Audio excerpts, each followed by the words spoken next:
What's going on, friends? It's Anton Daniels, and I got to have a conversation with you guys about Teach Henley because you see how the sun is hitting me? This is no finesse, no makeup, no filters, no none of that. This is 100% Teach Henley. I use it in the morning as soon as I get up, right after I pray and brush my teeth, jump in the shower, and I'm hitting the streets because you never get a second chance to make a first impression. So even though they're giving you 40% off your first order, 20% off for life, even though you may get a free gift, forget all that, right? Because we would do this even if it was full price because it's worth that much. I'm in the streets, I'm kicking it with people, and I see Dusties everywhere. You don't want to be them. You want to separate yourself. And the way that you separate yourself is self-care. Ladies get it for the fellas. Fellas don't wait for the ladies to get it for you. I'm about to hit the streets right now, and I'm feeling confident. I'm feeling great. I mean, I already got confidence, but to have that extra boost of confidence, knowing that you've taken care of yourself and you set yourself apart from all of the rest of the sheep that's walking around making bad decisions on a daily basis. And it's reflected in their actions. It's reflected in the products that they use. It's reflected in the people that they follow. And so if you're trying to level up, if you're trying to make sure that you look good, they're going to send you the pack. They're going to give you all of the instructions on how you're supposed to use it. Then make sure you get your Teach Henley. Again, 40% off your first order, 20% off for life. Get your free gift. Make sure you tap in with your boy Anton Daniels because Unc is never going to lead you wrong. I would never have you use a product that I don't use myself. Again, they've been rocking with me for a long time. Make sure you get your Teach Henley. I love you. I appreciate you. I'm going to holler at you guys later.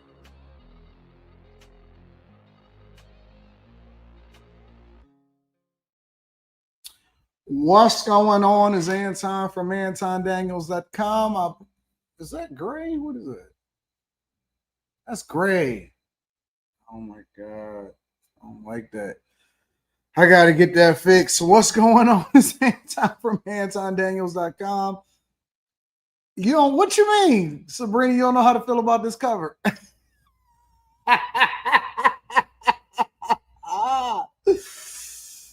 Yo, my beard is so long. Honestly, a lot of people don't realize it. Like my beard can come down to like right here if I like really wanted to. It's nice and packed in. It's nice and packed in. What's going on? Is Anton from AntonDaniels.com. I appreciate you guys for continuing to rock with me. Thank you for tuning in for another edition of the Millionaire Morning Show. I'm your host, Anton Daniels. What up? What up? What up? What up? What up? I will tell you that on Friday, every once in a while, we like to jump into this area of the studio and be able to chill. Hey, Anton. Oh, here we go. Another Dusty. We're going to go ahead. All right. First warning. First warning. You know what's so funny about something like that? I keep getting these videos every day, right? And people email me videos and they say, Anton, there's some big back chick that's talking about you, whatever. And so I'll be like, yeah, I'm aware. I know. You know, of course, Bag Chasers already let me know what's going on. And they say it's a video of your chick saying that you're capable of hurting somebody, you're capable of murder. And I'll be thinking to myself, I know I'm the person that recorded it and put it on the internet. You know what I'm saying? Like, come on, y'all. I need you to snap into it. Snap into it. Snap into it. I'm the person that recorded it and put it on the internet. Do you know how much visibility that the video brought me? It was a phenomenal video. I thought that it I thought that it was a phenomenal video. I recorded it. It was on my channel. You know what I'm saying? It served its purpose. It was necessary for the time. For the time that I put it out, it was necessary. It was necessary. What a show last night. Yeah, bro. It was a phenomenal show last night. Shout out to everybody that was on After Hours last night. I appreciate you. Thank you, thank you, thank you. We don't promote people over here. That's the biggest thing. So we only promote Bag Chasers and we punch up. We don't punch down. So I don't give visibility, but I appreciate the visibility that everybody gives me. We are almost at, we getting there. We getting there. We are at 936,000. Yo, journey to 1 million subs. We getting there, y'all. Journey to 1 million subs. We getting there. And everybody, all visibility, all help, all of it counts. All of it counts. I appreciate y'all for continuing to hold me down. All visibility counts. Thank you, Terrible People Podcast. All visibility. Listen, don't get mad. This is what I need y'all to do. Don't get upset and don't get mad at people that may or may not have something to say about me. Negative, positively, it all brings visibility. And we're growing at a clip of about 100,000 people, as you can see, over the last 28 days. It's actually behind a couple days. We're growing at a clip of about 100,000 new subscribers every 28 days. So I keep telling y'all and I keep reminding y'all, you cussing today is why you want me to cuss so bad? Why do y'all want me to cuss so bad? Listen, bro. I will tell y'all this, all right? I've been doing this for a long time. Chris Cunningham, listen to what I'm saying. For all of you content creators, for all of y'all that's going to get some public visibility, for everybody that says something, there's nobody, and I mean nobody. Listen, Steph Curry, we're going to talk about it tonight on After Hours. Steph Curry gets talked about, and he's the nicest person in the world. LeBron James catches it every day. The key is, are you leveraging it to get more visibility, or are you just going to sit there and not make no money off of it? If you're not making any money off of it, we are roughly 63, a little more than 63,000 subscribers before we hit our million on the Anton Daniels channel, and then we're going to leverage that same energy over here on the Millionaire Morning Show. We about to be at 400,000 over here. We about to be at 100,000 on After Hours. And so y'all got to make sure that y'all leverage it to get more visibility. And I'm going to tell you, actually, these numbers are up significantly, because like a week ago, it was at like 90,000, 87,000 every 28 days. Now we're getting about 100,000 new subscribers every 28 days. A little less than 70 million views on this channel alone, and almost 3 million watch hours. So what do I have to complain about? You know what I'm saying, Bam Bam Lich? My bag chasers, shout out to the bag chasers, the Patreon members. This is Freestyle Friday, so we gonna cover a lot of different subjects, but I like to interact with the chat a little bit more. On Fridays, what would I complain about? You know what I'm saying? We had an incredible block club. Shout out to all of the bag chasers and Patreon members. We're almost at 19,000 active members on Patreon. We had 18,986 members on Patreon, 774 new members, up 774 members, 938 new members over the last 30 days. Y'all gotta start learning how to play the game more effectively, bro. You gotta learn how to play the game more effectively. I will never complain. We make an egregious amount of money. I know that Rita just went and put a new down payment on some new stuff.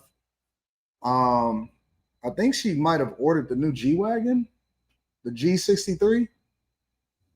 So family is good. We bought some new property. We in business together forever. And so life is good. Life is good.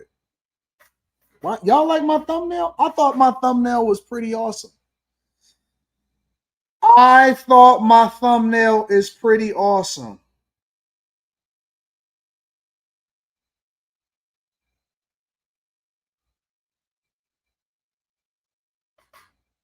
Y'all like my thumbnail?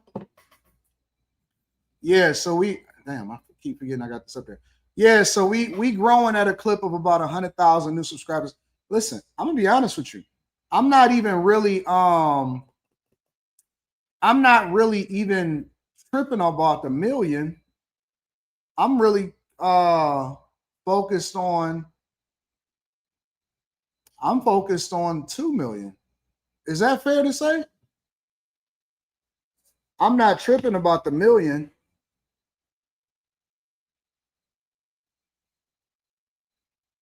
I'm focused on the 2 million.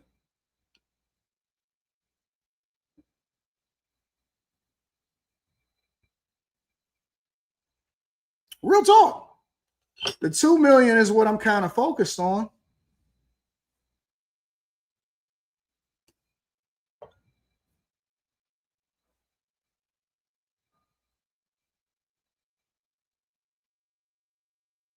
Apple Store opening today.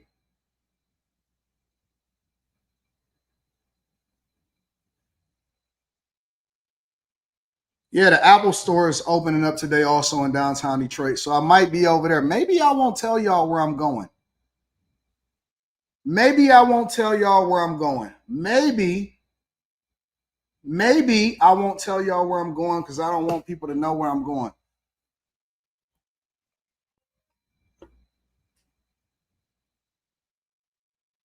Oh, there she is right now. What's up, Rita?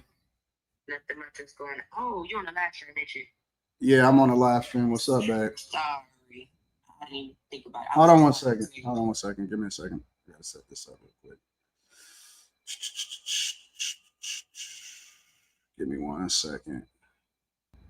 Yeah, what's going on, babe? Sorry. I was just calling to tell you about the property. We got the permits and stuff that we needed for the trees and all of that. For the property, what all do they have to do now? I didn't want to say the location, but the one that we need the trees cut down. Yeah. So he went out and did the tree fence today. And then they have to go out and inspect it. She said she'll probably get out there either Tuesday or Wednesday to inspect it.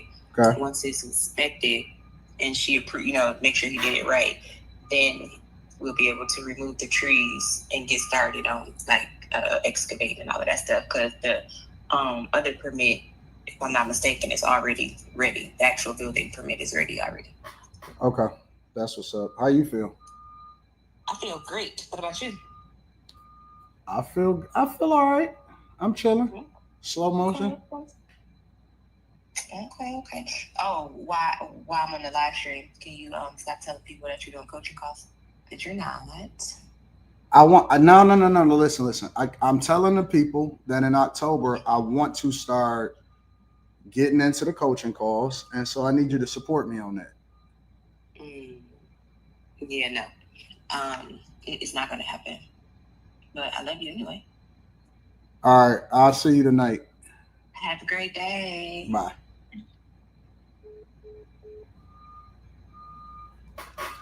Anyways, I meant to tell her that y'all was saying hello in the chat. She is. She crazy. Oh, yeah.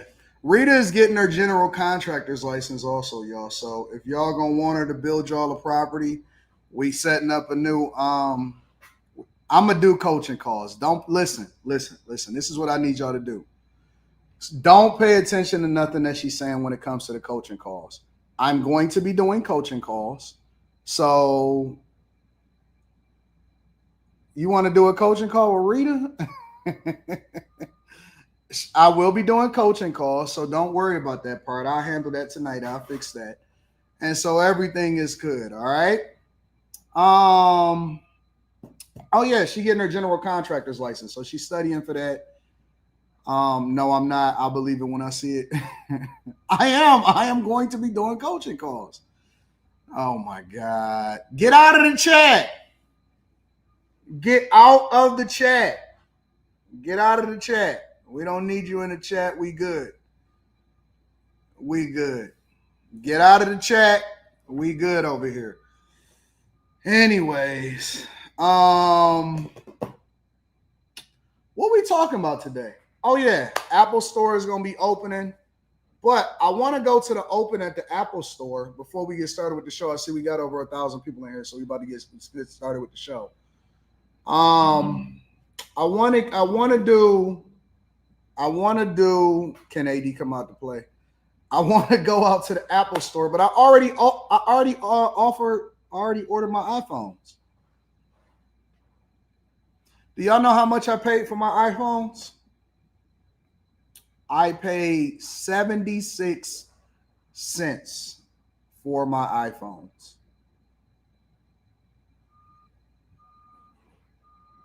I paid 76 cents for my iPhones.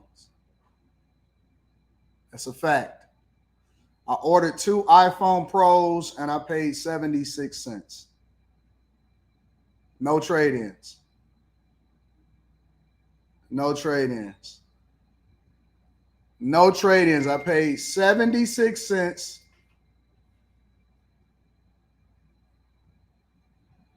Hold on one second.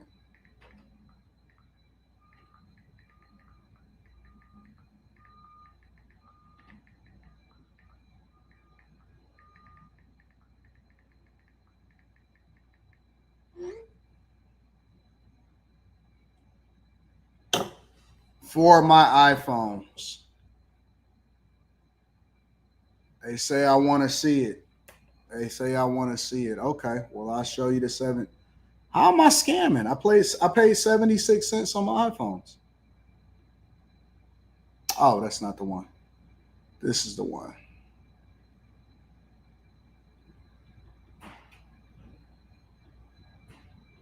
So I ordered the iPhone 17 Pro, the deep blue, and I ordered the cosmic orange. And I used my points. So it costs 150,000 points on this one, 150,000 points on this one. I paid 317,000 points, and then my additional payment was 76 cents.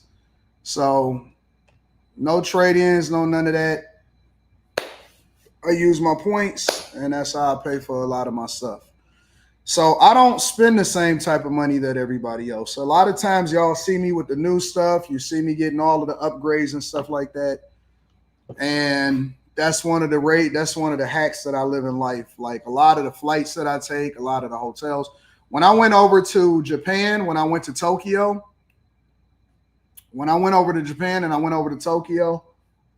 I stayed at the Ritz-Carlton. Everything was points. Everything was points. And I pay 0 interest because I pay off my balances, but I spend so much money because I do it all from a business perspective. So, yeah, I got all of the cards. I get everything. Most of the stuff that I do, and y'all be like, oh, man, he living his life. He's stunting.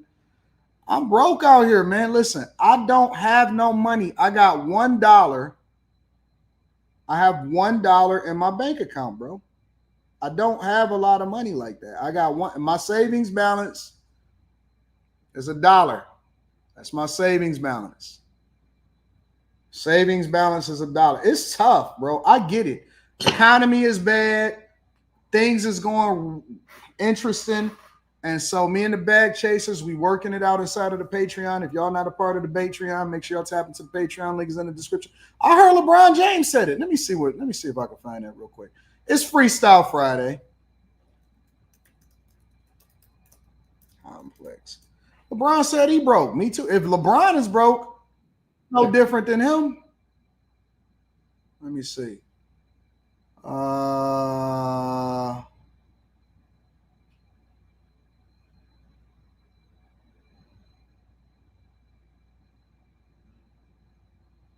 LeBron said it too.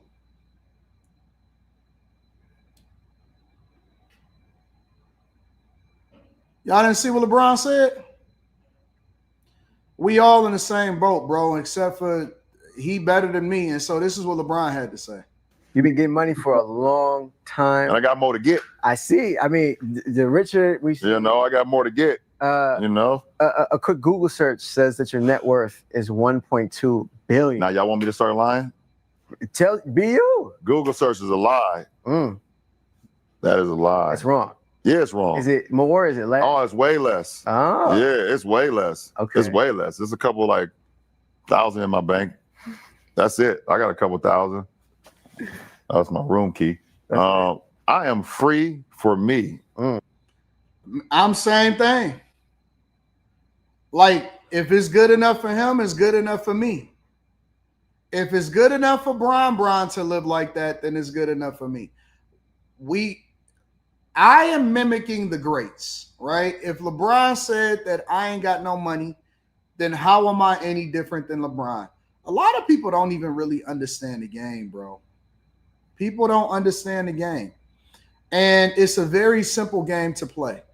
And they tricked y'all. They really did trick. Well, let me play the rest of what LeBron got to say, because I didn't hear the rest of what he said. Everything I got on free. Everything. I heard you with the young king. Chris is his name. Yeah, how much for the shirt? Free. How much for the pants? Yo, I'm telling you. The Richard wasn't free. No way. This is free. This is LeBron edition Richard Mille. Is this actually a LeBron edition? Yes. Oh, so then it probably was free. Listen, you see my wedding band? It say my queen, free. Hat, wave cap, Dewey, free. Listen, Forever King is free, Forever King me. I ain't got no money, man. I'm broke, baby. My kids got all the money now. NILs and shit. They got all the money. They take care of dad now. I ain't got nothing. I'm broke. At one point, your goal was to make the NBA. Yeah. You made it. Mm-hmm. I'm sure you had to go to be an all-star. Mm-hmm. You made it. You had to go to be an MVP. Listen, what is he saying? Y'all missing the play because you like, oh, LeBron is he capping all of this, he cap and all of that. Let me tell you what the name of the game is, bro, before we get into the show. The name of the game is to basically be broke. Y'all listen to the Dame Dash interview, and y'all didn't catch what Dame Dash said. I had to apologize to Dame. I ain't even gonna cap with you. I had to apologize to Dame. Dame may not have the type of money that he had before, but at the same time, Dame is playing the game. LeBron is playing the game. Obviously, they may be playing the game on a much different level, but people that have resources, I'm going to tell y'all, very rarely are they broke. People that have resources, or let me revise it. Very rarely do they have the resources that y'all think that they have in the way that y'all want them to have it.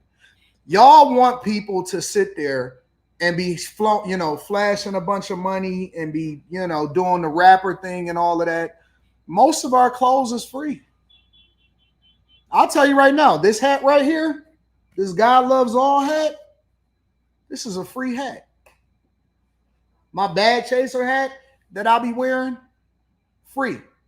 This shirt that I got on right now is probably a good, I don't know if I had to guess, $20.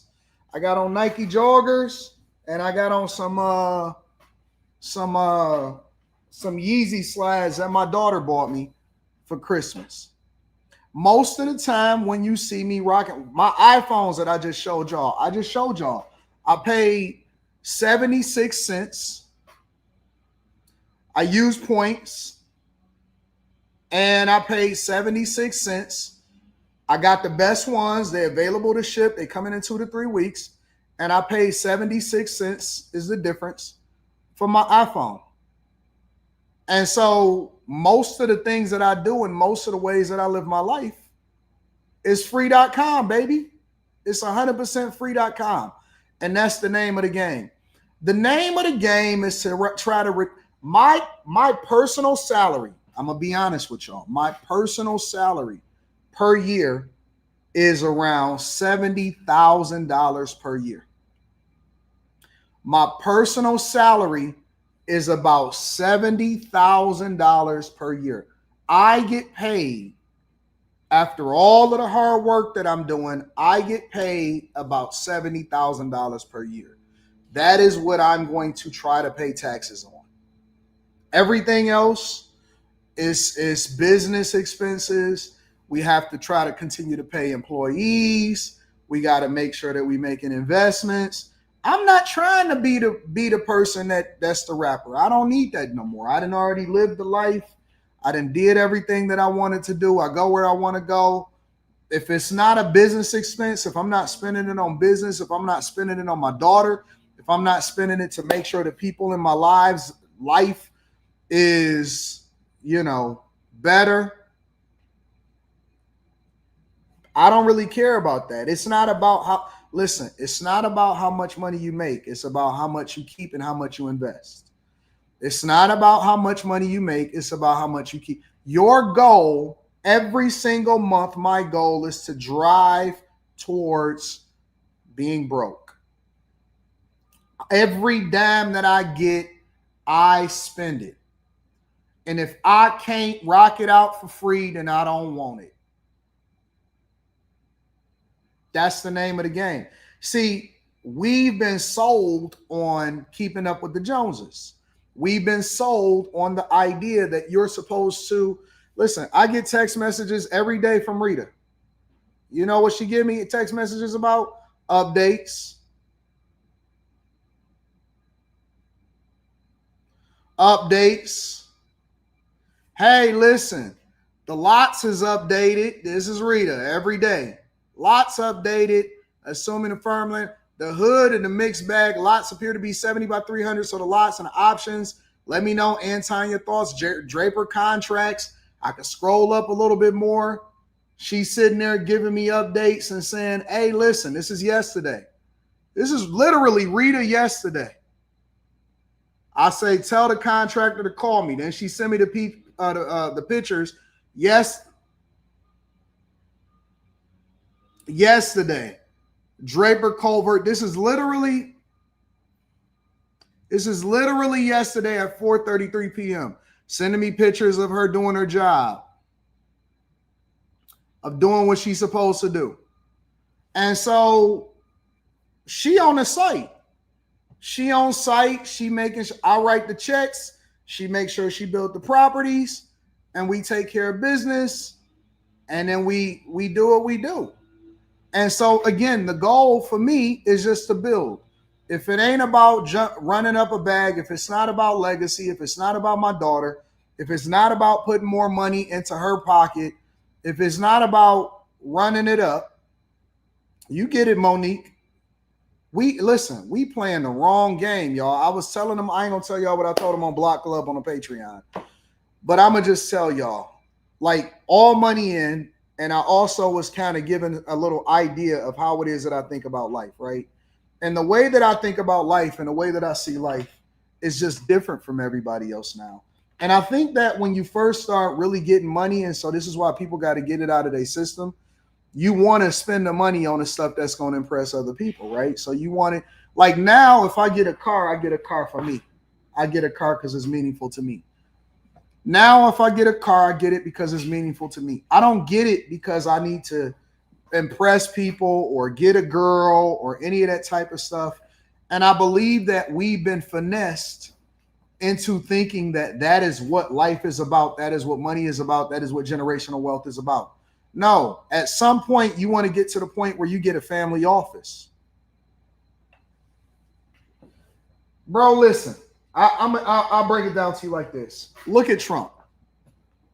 You may not necessarily like his politics. I understand that there's some people that may be a lot more liberal, or they may not necessarily agree with this and that and so on and so forth. But look at Trump.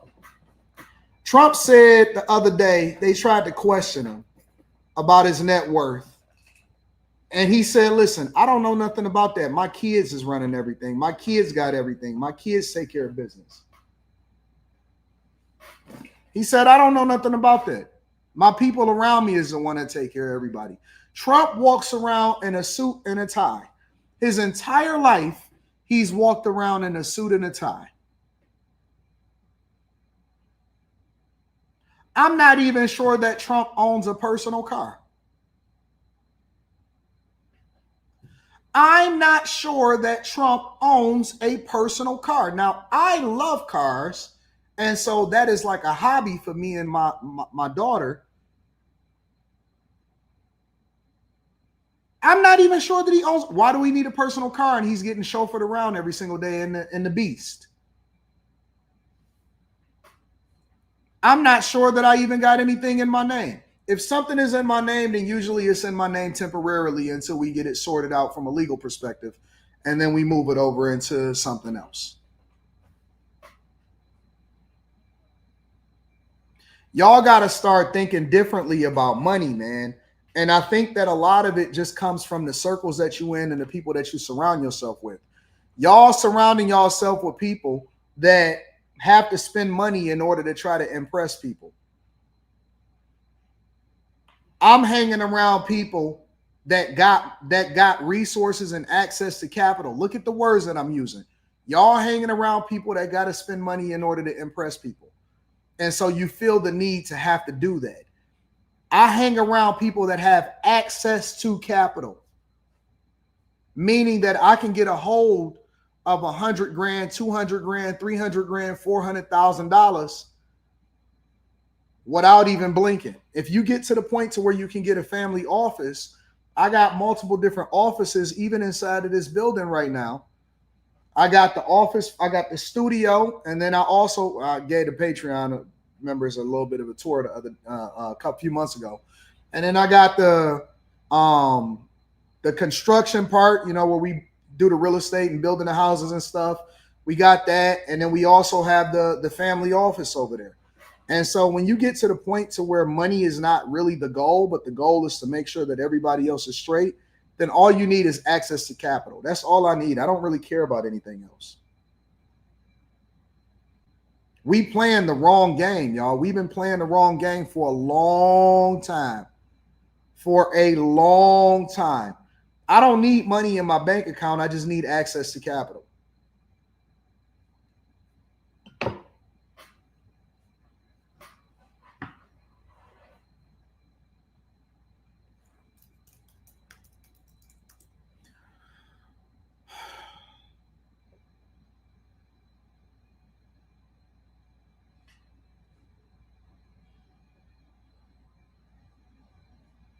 And yes, we absolutely do have a family office, and we keep it in there.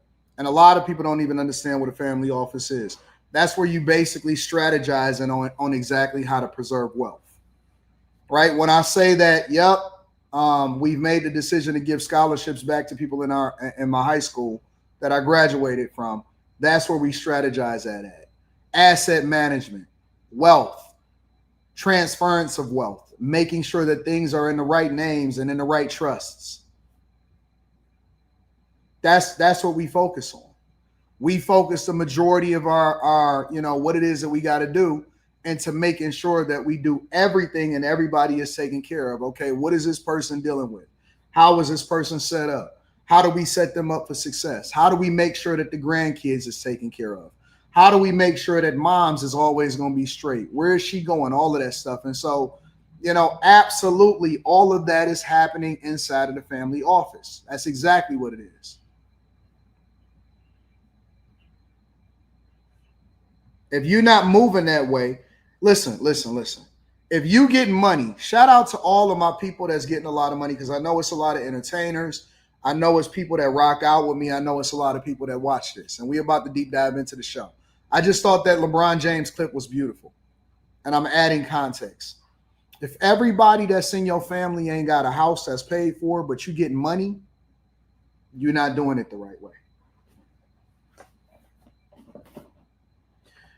If you don't have a house, if your wife or your girl don't have a house in her name or in a trust for her, if your daughter, when she turned 18, you getting all of this money, you know, I see all of these guys all the time on the internet talking about all of the money that they getting and stuff like that.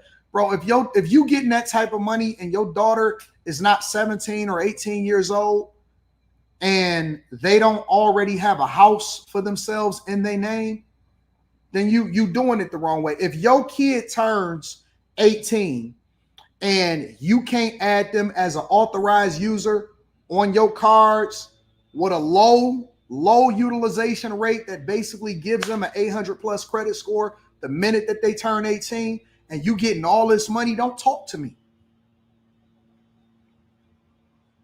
See, they don't want me to tell y'all this type of information. See, listen, the reason why they want to tear me down, the reason why there's so many agents out here that say that they don't like me, is because they're being basically manipulated by other people that don't want y'all to be successful. So they don't want y'all to get the information because I'm not a gatekeeper. If anybody has ever been a part of any of my Patreon live streams, I'm not a gatekeeper. If you getting money, Now, I know that there's some people in here that's working y'all way up to it. I get it. That's why I give y'all the information that I give y'all inside of the Patreon, inside of the Bag Chasers.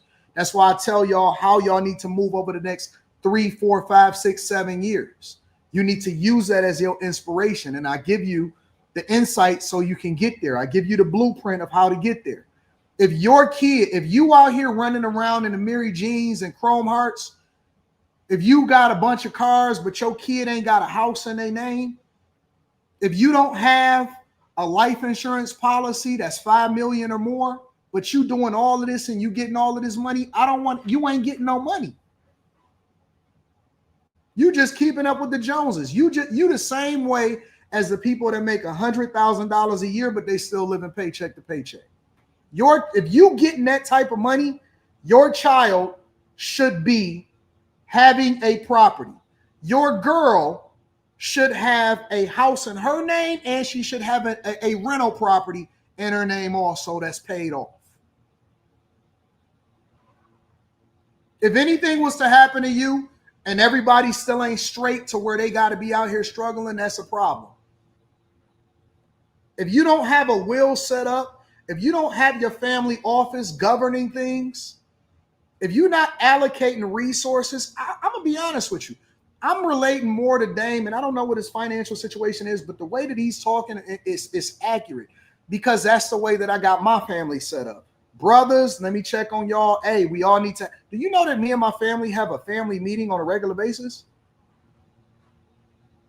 Honestly, I ain't even working. The numbers and the plaque and the accolades is enough for me.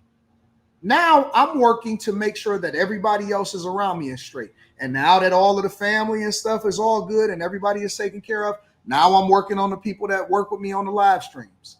Everybody that stream with me. All right, so listen, this is what the strategy is, y'all. This is how we moving. This is how we going to do this. This is what the number's going to be. Let me work on this, and then I'm going to make sure I take care of y'all on this end. And so that's how we focusing. That's how we working. That's how we working. I don't even care about stuff no more, bro. Honestly, I genuinely don't.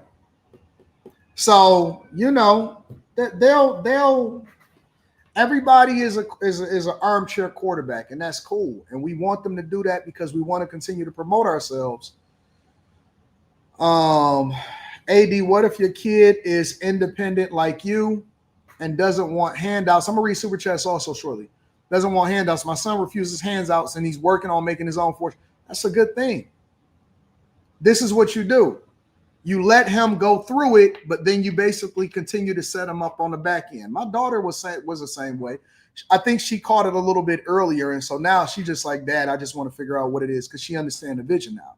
And so the fact that the last thing that you want is a son that wants to be a leech and don't want to work. All he's doing is showing you his work ethic. So what you do is you just continue to guide him without him knowing that you guide him. Like, for example, they're still supposed to go to college. You still got to go to college. You still got to graduate. I looked at, I had a conversation with some people that was a part of Little Caesars Arena, the Ford family. And, you know, they own the Illages, not the Ford family, the Illages. And the Illages, do you know that all of them actually went through college? They still had to get their business degrees. They still had to take care of business. They still had to go to the University of Michigan. They had to do all of these all these things. See, Silky Brown, for example, will say, no college, people. Listen, bro, context matters. College is not a bad thing. And it's a reason why all rich people send their kids to college. Stop mimicking and listening to people that do not have the results. Listen, now going to college and getting a bunch of student loans is stupid. You could go to community college. You can get your tuition paid for from your job. Why y'all not reaching out and seeing what your benefit package is? A lot of times they'll help you with tuition assistance. Go into the right field of study. Go into the right curriculum. Stop letting people con y'all into staying in the same space that's not going to get you to the spaces that you want to be in. College is not bad, but the way that people go into college and study underwater basket weaving and spend $150,000 on student loans in order to do it is bad.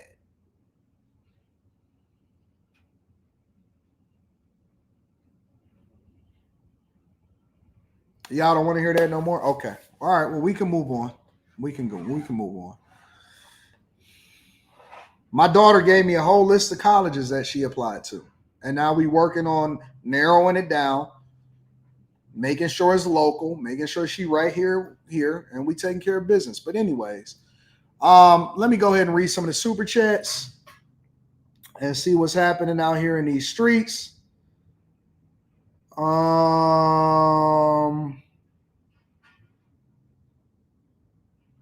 They don't want y'all to win, man, and y'all keep on listening to this dumb junk. Mike That Dude says, what up, though? Thank you, Mike That Dude, for holding me down. We got over 2,000 people in here, so we can go ahead and get it popping with the show. Spencer Campbell says, good afternoon, AD. Thank you, Spencer Campbell, for the 20 ball. Thank you, Mike That Dude, for holding me down also. Jesse V says, ooh, I couldn't wait to tell on David. AD, did you know he has a song called Romantic? What? Romantic? Oh, yeah, Romantic Homicide. I heard of that. His music is super creepy. He did it. He going to jail. We want to let him get his day in court. We got to make sure that he get his day in court. Chris Cunningham says, good morning, big dog. I had to defend you against a bitter big back. Nah, listen. We living good. But I appreciate y'all. Listen, y'all do whatever it is that y'all feel like y'all need to do, but we good.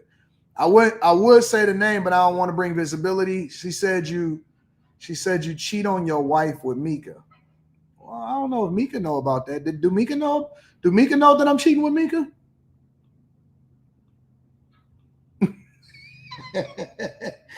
Is Mika aware of this? Because every time Mika come here, her and Rita is hanging out. Rita and Mika is great friends.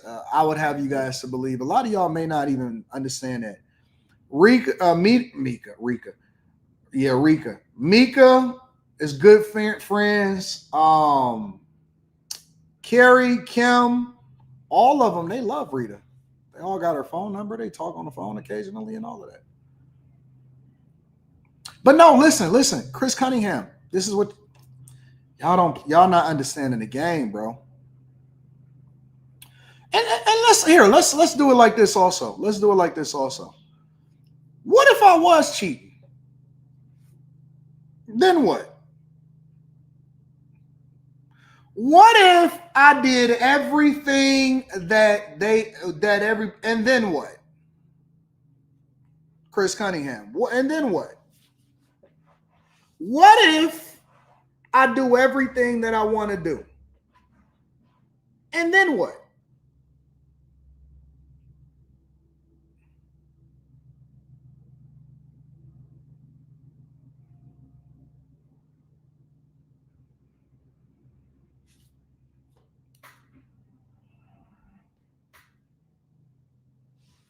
Look, you make me even better. They love me even more. And then what?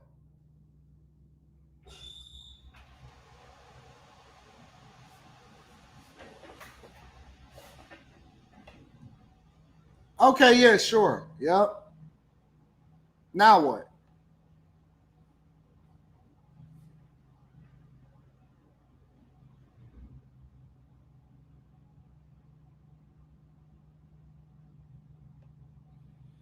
Bro, let me tell y'all something, bro. I'm going to be honest with y'all. I'm going to be absolutely honest with y'all.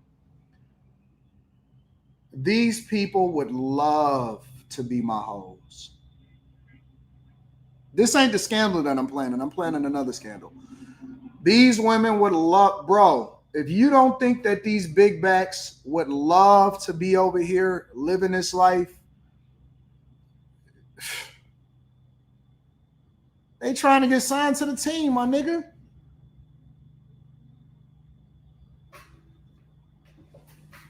They trying to get signed to the team. They would love it, bro. The same ones that's talking would love to take Rita's place. They would love it. I see them all the time. They would love to be my first big back. They would love to be my first big back.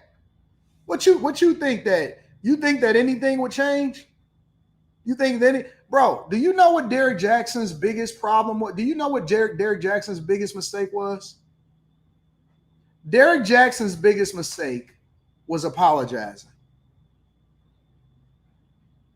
Derek Jackson's biggest mistake was apologizing. Nigga, I do what I want to do when I want to do it. If I want to bring a chick in, I'm going to bring a chick in. If I want to go and fly a chick out, I'm going to fly a chick out. Bro, I am what I am. I didn't understand why Derek Jackson did an apology video. The fuck is you doing an apology video for, dog? Nigga, what are you doing? Did you do what you wanted to do? Is she aware that you was doing what you wanted to do? Okay, so what's the problem? Let's get back to the money. What we talking about? And then what? And then what? Let's say that everything is 100% true of everything. And then what?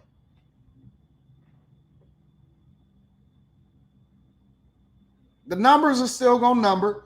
The money is still going to money. The property is still going to property. And the people are still loving Anton from AntonDaniels.com. Nothing changes. Nothing changes. They come in and they go out. One come in and the next one go out. And then I go home and I go and I go. Then I go home and I lay down. And then over the weekend I go home and then I lay down and I say, oh man, it's been a tough week. And then what? And that makes me, don't you realize that makes me more of a legend? That would make me the greatest legend of all time. Not the big back part. I'm not taking applications for big backs right now. Rand Wilson says, shout out to you. I appreciate you, Rand Wilson, for the couple of for a couple of the cash apps. Let me see what else is going on. Yoshi says, nigga, Philip, they would love to be. Do y'all know, niggas? Do you know the type of people that's trying to get at Mika? Y'all know the type of people that's trying to get at Mika? Mika is bad as hell in real life. Y'all know the type of people that's trying to get at Molly? Y'all know what Kimmel looked like in real life? Y'all crazy. It's crazy. Yoshi says, Kirk Dad, 12:23, John 12:23, the hour has come for the Son of Man to be glorified. I think he said verily, very truly I tell you, unless a kernel of wheat falls to the ground and dies, it remains only a single seed, but if it dies, it produces many seeds. Don the Architect, Don the Architect says, good morning, AD, celebrating 6 months of self-employment. Shout out to you. Thank you for your consistent wisdom and motivation. 8 building permits acquired, 2 projects under construction, 4 in the pipeline. God bless the bag chasers. Major Gain says, bless up AD and the bag chasers. I'm feeling blessed and so ever grateful to the Lord for blessing me another year as I celebrate 36 today. Man, happy birthday, another year around the sun, big dog. Congratulations and thank you for supporting the platform. Chat for more says, good morning, AD, happy Friday and journey to 1 million subs. Stock market going crazy right now. It is, and our portfolio is going crazy too. Noble Xavier says Block Club was fire. It was. Brian the Filmmaker says, I'm visiting Japan right now and it's 1 a.m., but I had to stay up and watch the show. Yeah, it's crazy. It's the opposite. It's literally the opposite. I love Japan. Kiara JD says, AD, I talked to Arena Murder with the father of 4. I don't know what that is. I'd work 100 jobs to spare my daughters or wife a dangerous late night job. Do men hate their struggling sister, daughter, wife, or mother, or feel love? I don't think that men hate anybody. I think that, I don't know. That's a deeper question. Maybe I should answer that on After Hours. Do men hate their struggling sister, daughter, wife, or mother, or feel love? I think that men want the best for the majority of the people that surround them. I think that men want the best for the majority of the people that surround them, honestly. Yeez Bay says, put your assets in a trust. It's all about trusts. No Fluff TV says, can you give me your thoughts on why Trump and big tech CEOs are eating dinner with King Charles? Because it's called networking. Scratch my back, you scratch mine. Or I scratch your back, you scratch mine. Daddy in the Caddy says, Anton's only mistress is the bag chasers. Oh, man, I be cheating on everybody with the bag chasers. The best feeling of success is I heard Anton DL from a YouTube. Where? Okay, where? Show it. Show it. Gerald Sparrow says, Sub-AD, I emailed you an update on the Delta State student that was found hanging. Brothers Keeper says, is Molly doing an in-person show? Nah, y'all want to know if Molly is doing an in-person show. Equal Opportunity Smoke says, just got an iPad Pro, about to join the Bag Chasers. Link is in the description as well as pinned to the top of the chat as far as I know. As far as I know. All right, y'all. I wish somebody would actually expose me and show like all of this stuff that they know. Wish they would show my lottery ticket, all of that stuff. All right, y'all, let's go ahead and deep dive a little bit more. We got to get off this LeBron James stuff. Yeah, you know that, Fi Brown. And the ladies love us, Fi Brown. When we go to the meetups, hey, AD.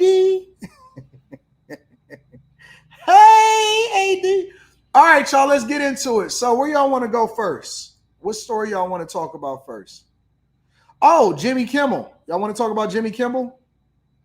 I know Stephen Colbert, late night show with Stephen Colbert, he has some stuff to say. Y'all want to go over with that first? I heard that Jimmy Kimmel actually supposedly responded too. Hold on, let me see something before I go over to Stephen Colbert.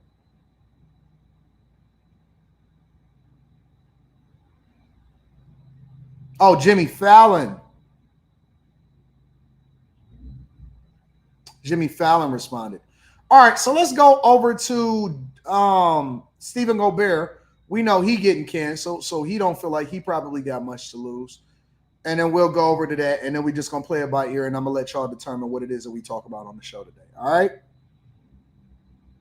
All right, let's get to it. All right, I got a question for y'all as we watch this. Honestly, I do not see the appeal. I have never seen the appeal of these late night shows. I know that they put up the laugh symbol whenever they say a joke that's supposed to be funny.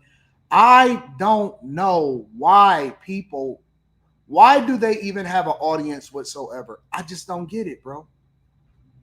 I genuinely am trying to find the humor, and this ain't even, conservative Anton talking right now. This is just me as a fan of comedy and as a fan of good entertainment and television. I don't see the appeal. How in the hell are these people able to even get an audience in the first place? Seriously. Before we get into all of the censorship stuff and all of that stuff, how are they able to get an audience?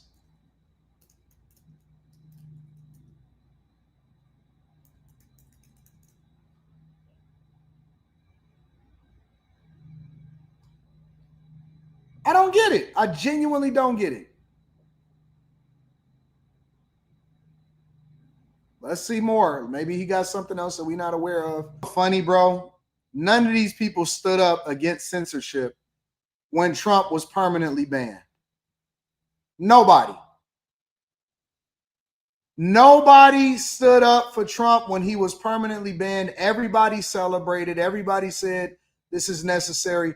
I can pull up NBC. I can pull up all of the reactions. I can pull up everybody. Literally. Nobody tripped. Everybody was with it. Every Newsweek, all of these different places, they all was cool with Trump being censored and banned, and several other conservatives and several other people that was trying to ban him and hold him accountable. When Trump said, yo, I think that this is censorship and all of this stuff, you know what they did? Don Lemon, everybody, they celebrated it. They celebrated it. Everybody celebrated it. Everybody was cool with it. From the president's Twitter account in his waning days as commander-in-chief. Twitter, run by CEO Jack Dorsey, saying after close review of the president's recent tweets, it banned him due to the risk of further incitement of violence. Twitter specifically warning, quote, plans for future armed protests have already begun proliferating on and off Twitter, including a proposed secondary attack on the U.S. Capitol and state Capitol buildings on January 17th. After the ban, the president tried to tweet from other campaign and staff accounts, triggering a game of whack-a-mole, with Twitter quickly taking down his posts. Many platforms have banned or restricted the president's accounts, including Facebook and Instagram, where he's blocked indefinitely and for at least the next 2 weeks. It's a sad day when big tech has more power than big government, that they can censor the president of the United States. Because Twitter is a private company, experts say the removal of the president for violating their rules is not a violation of the First Amendment. Twitter is absolutely allowed to silence the president, as is any other social media platform that can make their own rules. Whether it's silencing him, of course it's not. He could call a press conference. The ban, which many argue came too late, was also instigated in part by Twitter staffers. The ban, which many says came too late. The ban, which many says came too late.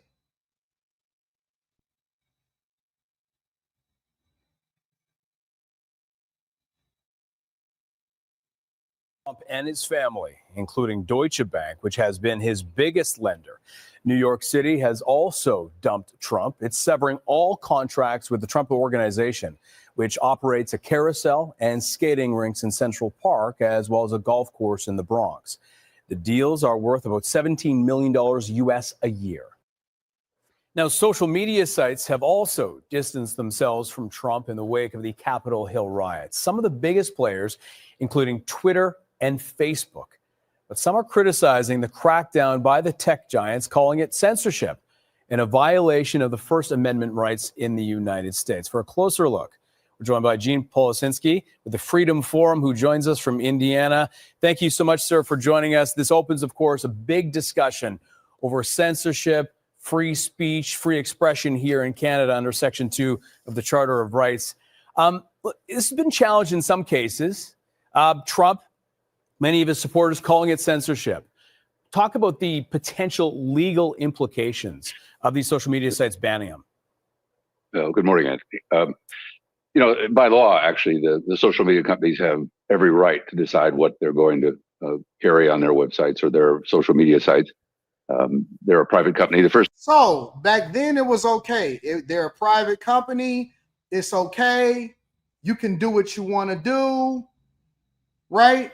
Remember when it was okay? They're a private company. It's not a big deal. Listen, they should be able to do what they want to do with their platforms. I remember Don Lemon, just 4 years ago, was talking about how he was happy that the president was banned and that social media was cool for him to ban him. People like you and the like carried his water and told lies, allowed the lies to spread. That's why. Senator, nobody asked you to be the editor of the president's Twitter feed, the one he has been permanently barred from, the one he is whining about how they've taken away his freedom of speech. The fact is, these are private companies. They have no obligation to have anyone on their platforms. These are decisions that have nothing to do with Congress, except perhaps for people trying to kill them. Think about it this way. If they're going to espouse freedom of speech, right, being taken away, perhaps this will help you understand if you frame it in that manner, if you frame it in the freedom of religion argument that you use so much. Twitter and Amazon and the like, they are the Christian bakery. Okay? Trump is the gay couple who wants a gay wedding cake.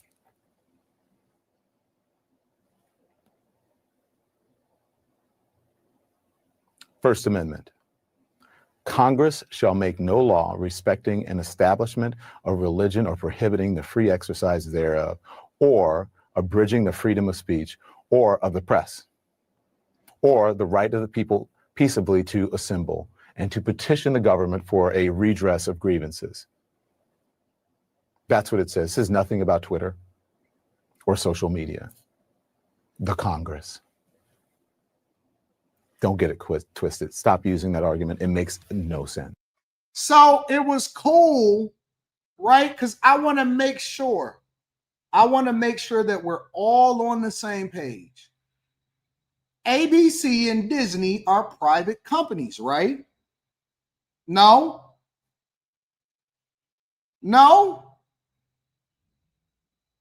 They're bro, they are private companies, and these are people that advocated for, celebrated, and said, nanny boo boo over to Trump when he was removed from these platforms. Oh, there go my baby girl. What's up, baby girl? Baby girl. What's up, baby girl? What's up, my pretty girl? Yes. What's up, Mika? Y'all can catch Mika on After Hours tonight. It's gonna be a great show, I promise you. But they celebrated. Jimmy Kimmel did a whole montage on it. All of these people did a phenomenal job celebrating Trump. Baby girl. Celebrating Trump getting removed and banned and all of this stuff. And now that the Roosters have come home, they are sitting there complaining and saying, we are all Stephen Colbert. The only thing that I want the left to do is make a better argument. That's all I'm saying. The only thing that I want them to do is to make a better argument. I just want them to not use the talking point of, oh my God, this is censorship. Oh my God, this is so bad. Oh my God, I can't believe it. That's all I want, is for them to be consistent. If you're going to use this as an opportunity to get rid of Donald Trump, and it wasn't just Donald Trump, it was a whole bunch of people, then we also have to make sure that we are consistent when it comes to private companies and entities. And they're not even banned from social media. They can go on X, formerly known as Twitter. They can go on YouTube. Don Lemon did it right after they fired him. He started him a YouTube channel. Joy Reid did it. She decided to go all in on YouTube. It's a bad show. Her numbers is a little down.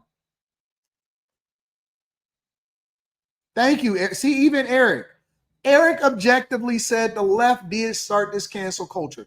Cancel culture started on their side. Republicans said, okay, if it's good for you, then it's good for us, right?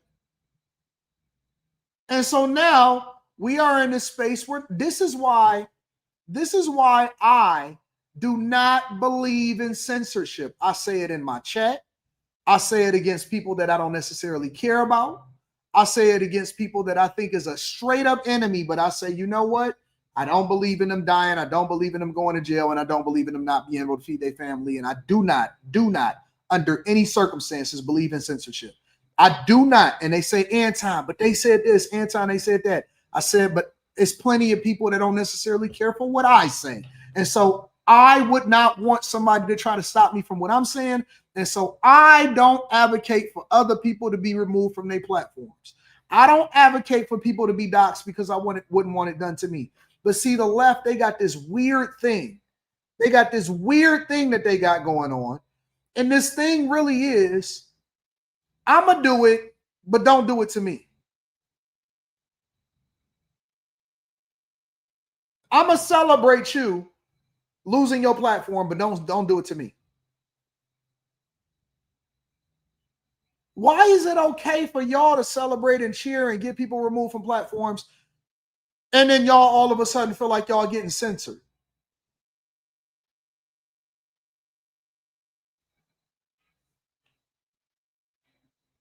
Y'all was removing people just based off of accusations. Man, listen, the Me Too movement was diabolical.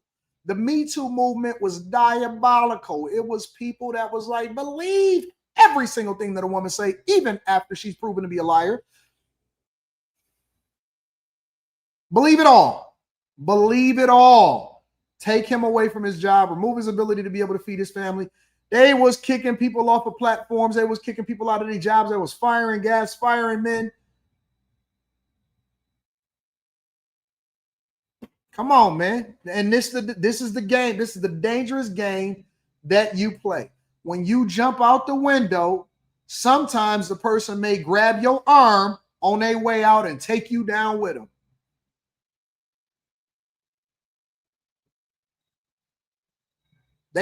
You might not realize, oh, shoot, we tied together. See, that's the beautiful thing about life is that it's a yin and a yang. It's a balance. So if you hit me, you suffer also. You just don't know how yours is coming. It may not be immediate. It may not be the way that you think, but it may hit you harder. You may hurt harder because, see, the thing about it is that Trump was resilient enough to find his way back into the White House. And he like, all right, now what? Now what? And you know what the funny part about it is Jimmy Kimmel could have shut up. He could have shut up and got his money and got his $16 million a year and had no problem whatsoever. But no, he wanted to play the game, and so he played it and lost. That's the thing about the game, right? You playing the game does not guarantee that you're going to win. You playing the game gives you an opportunity to win. That's what capitalism is. That's what capitalism is. Everybody don't get a participation trophy. Somebody going to be first place, and the rest of y'all is going to be losers. When you play the game, anybody that has ever played a video game, you know that it's a strong possibility that you may crap out. When you go to the casino, you play the game, you put your money on the table, it's a strong possibility you can win, and it's a strong possibility you can lose, and you choose to roll the dice. Own it. Own it. You winged it. You never had to say nothing about Charlie Kirk whatsoever, and now look at where you at. Now look at where you at.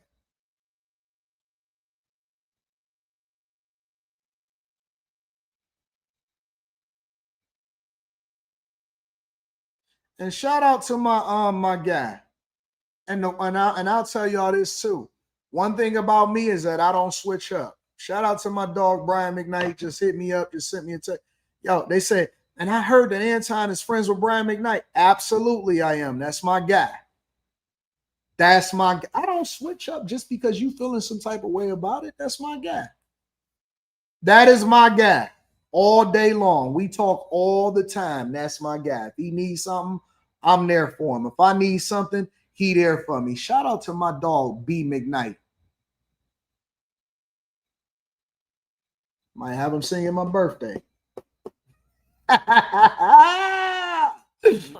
When they canceled Tucker Carlson, and Tucker Carlson is still defending them too. Look, no matter what you feel like, and we all know that your show is going away also, so you don't feel like you have anything to lose. I don't even like these old people on these platforms anymore. I think that their time is over. We need to go ahead and get some new blood in here anyway. We get it. So the point is that it's all hypocritical, and all of them are acting like it's something different than what it is. But we know what it really is. Make sure y'all hit a like for the algorithm, subscribe to the channel, and turn on your notifications. Rock says, good afternoon, AD. Question, what the hell is going on with the Dearborn marriage? Yeah, y'all want to talk about that? I haven't actually, I've been holding on to that. I've been kind of like putting it on the back burner because I try not to react to stuff unless I see it in real time. And so I want to give an authentic reaction to it, but we can do it. Hell is going on with the Dearborn mayor? I've been seeing a lot of videos the last few days. I'm going to go on and review that. We can talk about that next. Courtney Smith says, the hell with Jimmy and Steven. I'm still tight about them canceling Arsenio. Keeping up says, mind you, at the time the Taliban was allowed to be on Twitter, yet our president was banned. They need to stop dishing out what they can't take. The university says, LOL, Anton folks hate Trump because rival elites turned folk against him. He represents bold parenting, whereas the left represents friend parenting.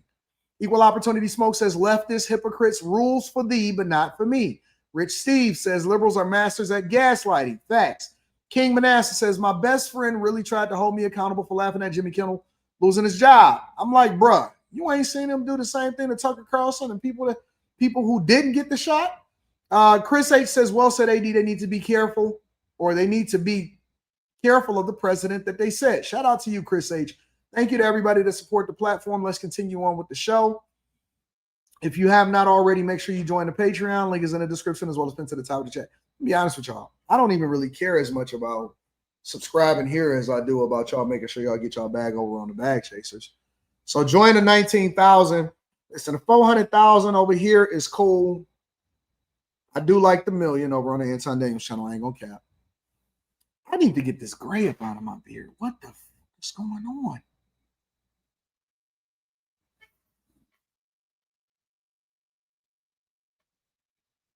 Chat. You need to get this gray up out of here. Look at this. Look at this shit. It's in the roots. Let me tell you something. Let me show you. It's in the roots, bro. It's in the roots. It's gray in the roots. It's in the roots, dog. Look at the roots. See the roots? Woo! I look good, OG Rihanna. Okay, baby. I might keep it for now. Anaka says, leave it alone. I'm Zaddy. I'm Zaddy. Which one of y'all trying to come to Detroit? What are we talking about? I'm saying, y'all, do y'all know, honestly, do y'all know that if I let my beard grow out,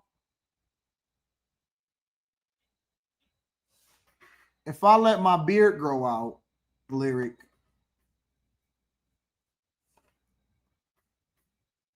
who trying to come to Detroit?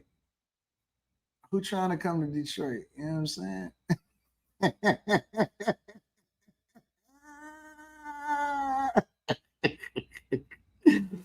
Who trying to come to Detroit? I'm trying to figure it out. Do y'all know that if I let my beard grow all the way out, like if I didn't touch it for maybe like the next month, maybe month or two, my entire beard would be gray. My mustache would still be black, but all of this whole thing would be gray if I just let my beard grow out.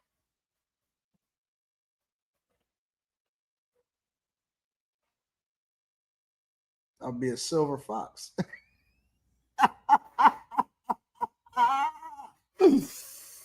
Oh, I can't do it, Mika. I don't want to do it. I don't want to do it. I'm not ready. Mika, I'm not ready. I'm not. My whole beard will be silver. If I like, look, all of this, everything, all of this, the roots is actually gray. Like all of the roots is gray.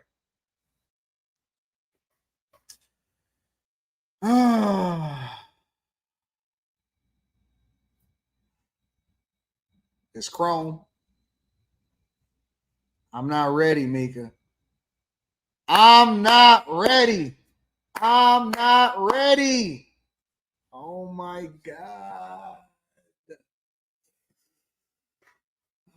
Megan, what you think? Megan, you said let it go. I don't know.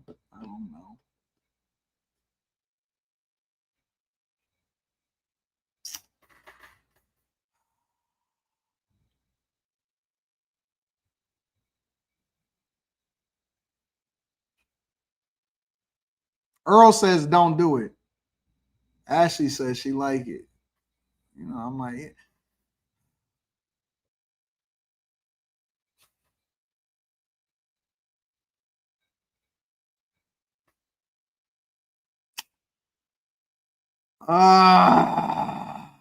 man. Y'all got me breaking my heart. Breaking my heart. I'm getting texts. Oh my God.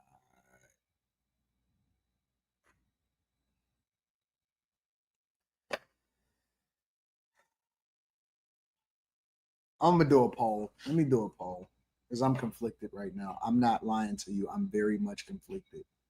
I'm gonna do a poll.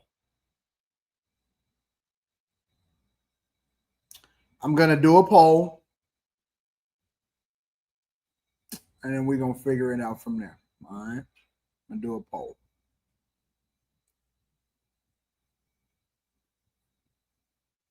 I love Fridays because I can just kind of shoot around and just do whatever. Let's start a poll.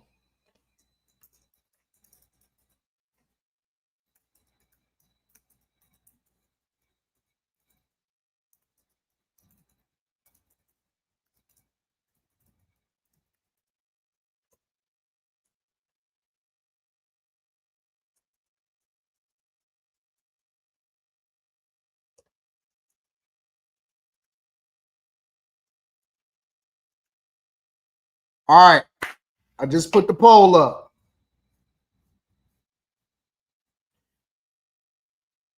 I just put the poll up. All right. So I gotta see it. And y'all are 72 votes already, 109 votes.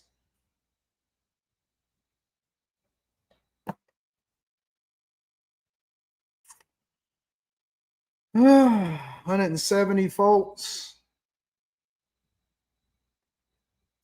It's actually going more towards 50-50 than not.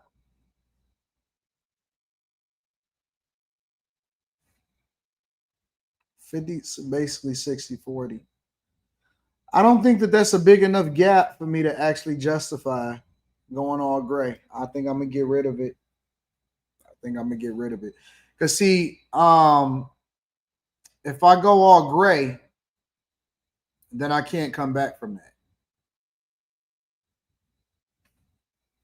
If I go all gray, I can't come back from that. It's not a huge gap, 58% to 42%.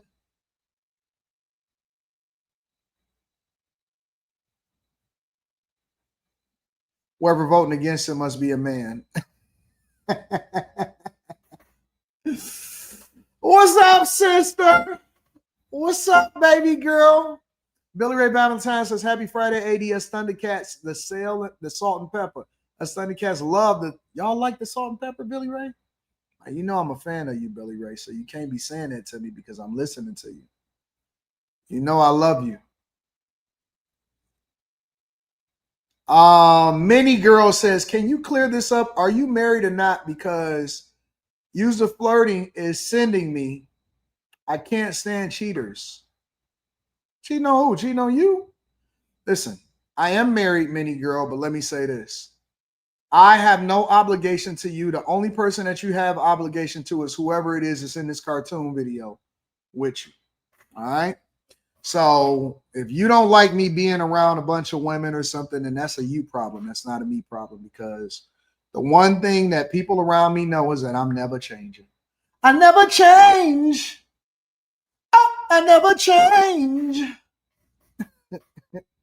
Sound like a you problem, Minnie. Sound like a you problem. No, sound like a me problem. I never change. Yep, I'm married and I like being around women. And so I'm sorry about that. Tia Marie says, what's sister say? Sister. Sister says, good Mr. AD and the Chasers fan, Proverbs 16:31. Gray hair is a crown of splendor.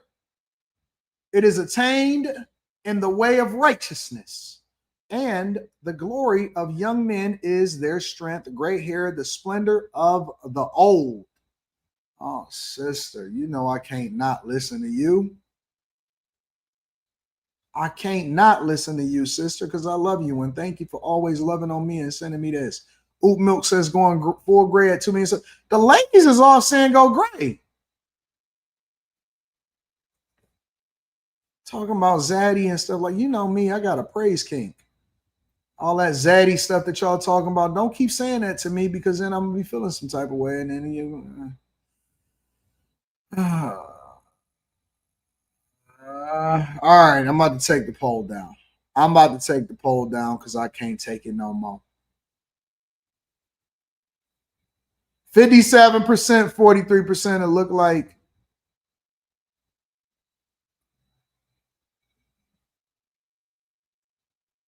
OG Rihanna says don't do it. All right. Let's continue on with the show.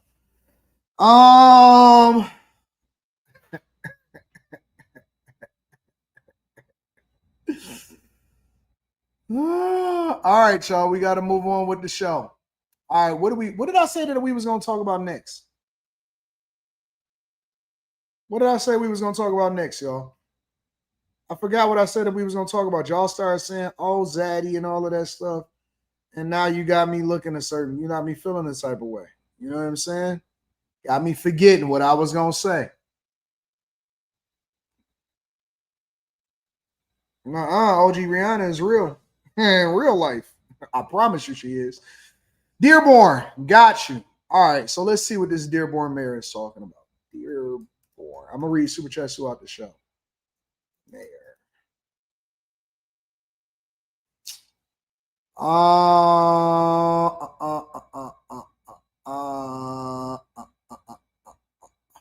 right, so I am in a unique position right now because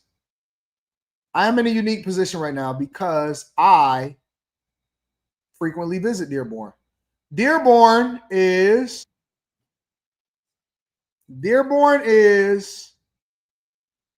one of my favorite places to go and visit. It's a lot of people over in Dearborn. Some of my favorite barbershops. I had jobs over in Dearborn. Going to some of the strip clubs over in Dearborn in years past. Dearborn is a very interesting place. All right. And because I am in Detroit, people don't know that Dearborn is the biggest population of Muslims and Arabic people. All right. So we are going to go over to Dearborn and we're going to see what the big fuss is about. This is what the Dearborn Muslim mayor tells Christian man that he's not welcome. You are a bigot and you are a racist. And you are an Islamophobe. And although you live here, I want you to know as mayor, you are not welcome here. And the day you move out of the city will be the day that I launch a parade celebrating the fact that you moved out of the city. Yes, go ahead. State your name and address. All right, so this is apparently the beginning in the meeting, and this is what they got to. That was the end result, but this is apparently what happened. This happened September 9th, 2025. So basically 10 days ago. God bless you, Mayor. God bless you, sir. Thank you. Also say that I'm an apostate. I'm going to hell based on the videos that you dropped. So if I were you, I sit silently. Okay. Wow. That is the mayor of Dearborn, Michigan, laying. All right, I want to see that. I don't want to see somebody's commentary over it. I need to see the whole video. Give me a second.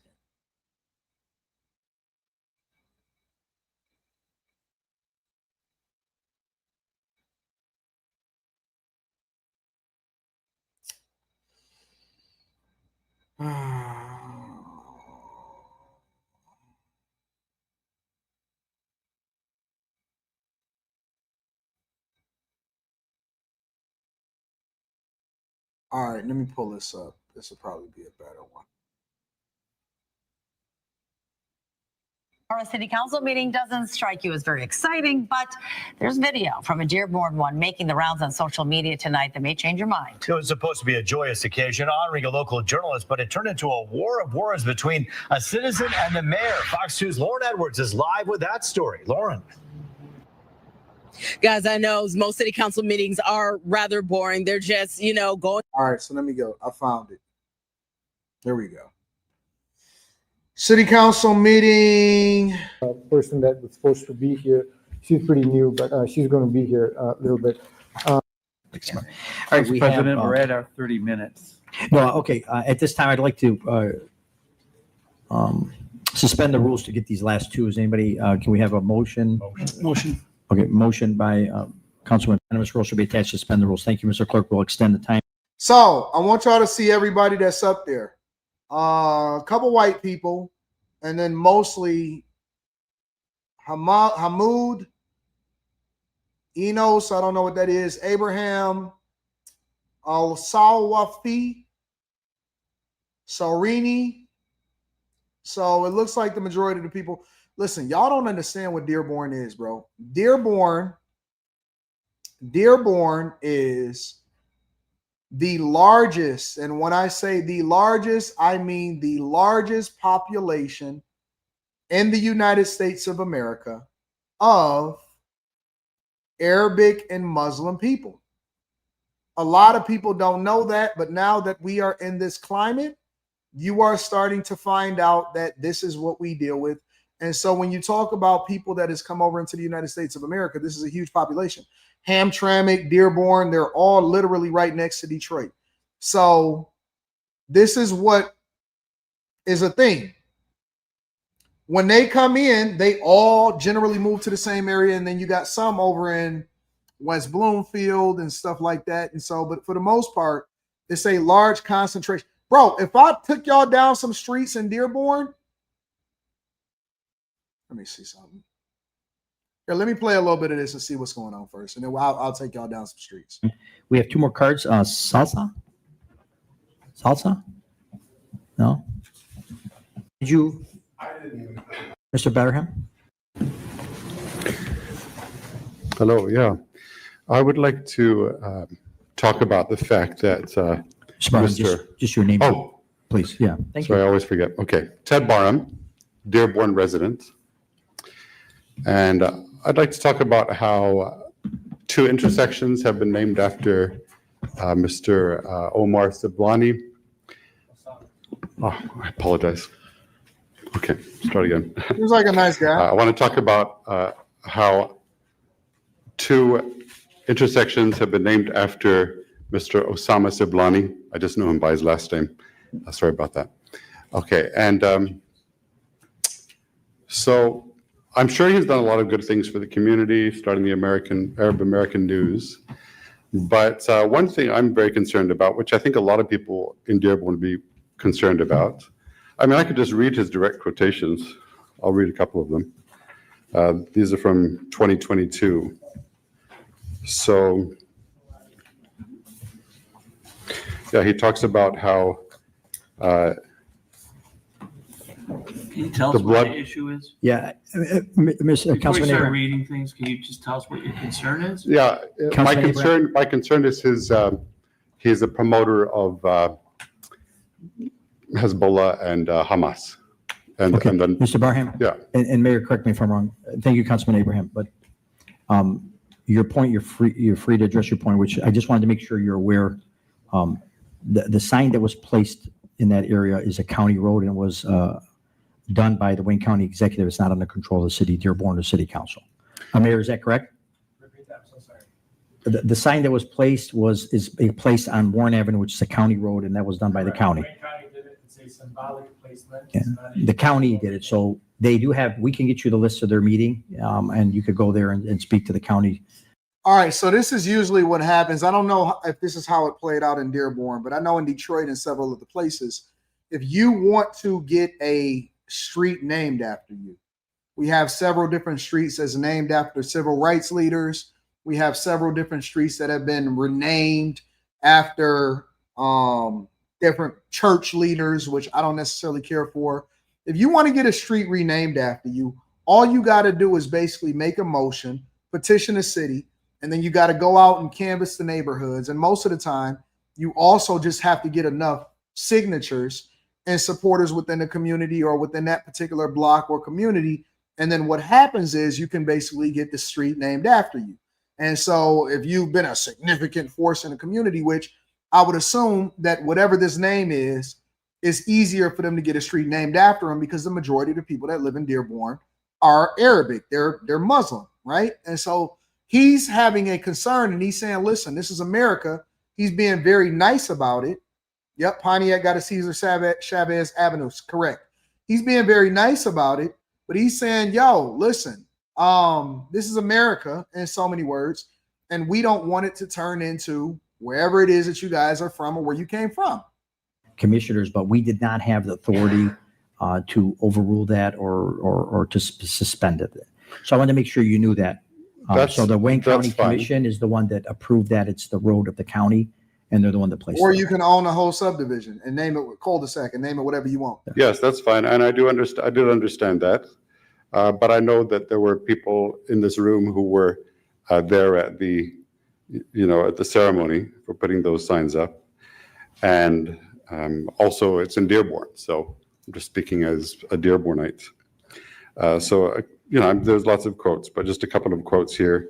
He talks about how the blood of the martyrs, I'm quoting, irrigates the land of Palestine. And then further quotes. He talks about how the terrorists should strike them with knives and with their bare hands, and they're victorious. And he also encourages the use of rockets over there. And then another quote from 2022, "We are the Arabs who are going to lift Palestinians all the way to victory, whether we are in Michigan and whether we are in Jenin." So the reason why I mentioned this is that it sounds like he could be inciting violence in Michigan. "Believe me," I'm continuing the quotation. He says, "Believe me." He's not. I just want to be clear. He can speak for himself. Well, this is I'm going to stop you because he's not a violent person, and you can interpret his words any way you want. But I will guarantee you, he is not intending to incite violence anywhere in the world. Thank you, Councilman He Abraham. could defend himself if he were here, but sure, we're not going to allow personal attacks in our community. Okay, well, I mean, I'm just reading his words here. That's fine, but They you're seem interpreting very his words after you read them. He did not use the word violence, did he? well. May I continue the rest of the quote? Well, if you say you want to read them, you can read them. If you want to interpret and give your own opinion of what he's thinking, that's a different story. Okay, sure. I mean, I'd love to discuss this. I just want to finish the quote because this is more. So Is this okay, I'll censorship, continue. guys? Whether we are in Michigan and whether we are in Jenin, believe me, everyone should fight within his means. They will fight with stones. Others will fight with guns. Others will fight with planes, drones, and rockets. Others will fight with their voices, and others will fight with their hands and say, "Free, free Palestine." So I just find it very concerning. Did my 3 minutes include other people's words that's as okay. well? There was some dialogue, but as the councilman indicated, and just we wanted to make sure you be careful when you're talking about incitement or riot. There's legal terminations for that. There's legal precedent for that, and that's what the councilman has indicated, that you're drawing a conclusion that you have the right to draw. But as I indicated, the sign was placed from the county in that location. So, did you have anything else you'd like to speak on? Well, it seems very provocative to have those signs up there. I mean, I also appreciate how he has helped to people to sympathize with, the people of Palestine, people of Lebanon. As you know, I've lived in Lebanon. I also lived in Israel. I've stayed for several weeks in Palestine, and I feel like, but despite that, I feel like having that sign up there, it's almost like having, naming a street Hezbollah Street or Hamas Street. I mean, Hezbollah, bombed the embassy in Beirut, and including many Americans. So I just feel that's quite inappropriate. And as a Christian, I would like to encourage peace. I'm not just being like, pro-Israel in this and fight back and that sort of thing. But I would like to encourage peace and not violence. Actually, I'd like to quote from the words of someone who had the same enemy. It was Jewish people who killed Jesus. He was Jewish, but his fellow Jewish people killed him. And he said, "The one who lives by the sword will die by the sword." And what I would like to encourage on the other side is peace. He is called the Prince of Peace, and he said, "Blessed are the peacemakers." And his death at the hands of Jewish people opens the door to peace between Jewish and non-Jewish people. So that's what I would like to actively try to encourage to you. And thank you very much. Thank you, Spire. So I don't see anything that he said that was disrespectful. He was very respectful. He was very chill. He expressed his concerns. He didn't say that you had to or anything like that. And honestly, people take people's kindness for weakness, and that's one of the reasons why he's probably about to get cussed out. This is my first time seeing this. Sure. If you'd like to step forward. I think the only comment I'm going to make, not looking for a rebuttal, is the best suggestion I have for you is to not drive on Warren Avenue, or to close your eyes while you're doing it. His name is up there, and I spoke at a ceremony celebrating it because he's done a lot for this community.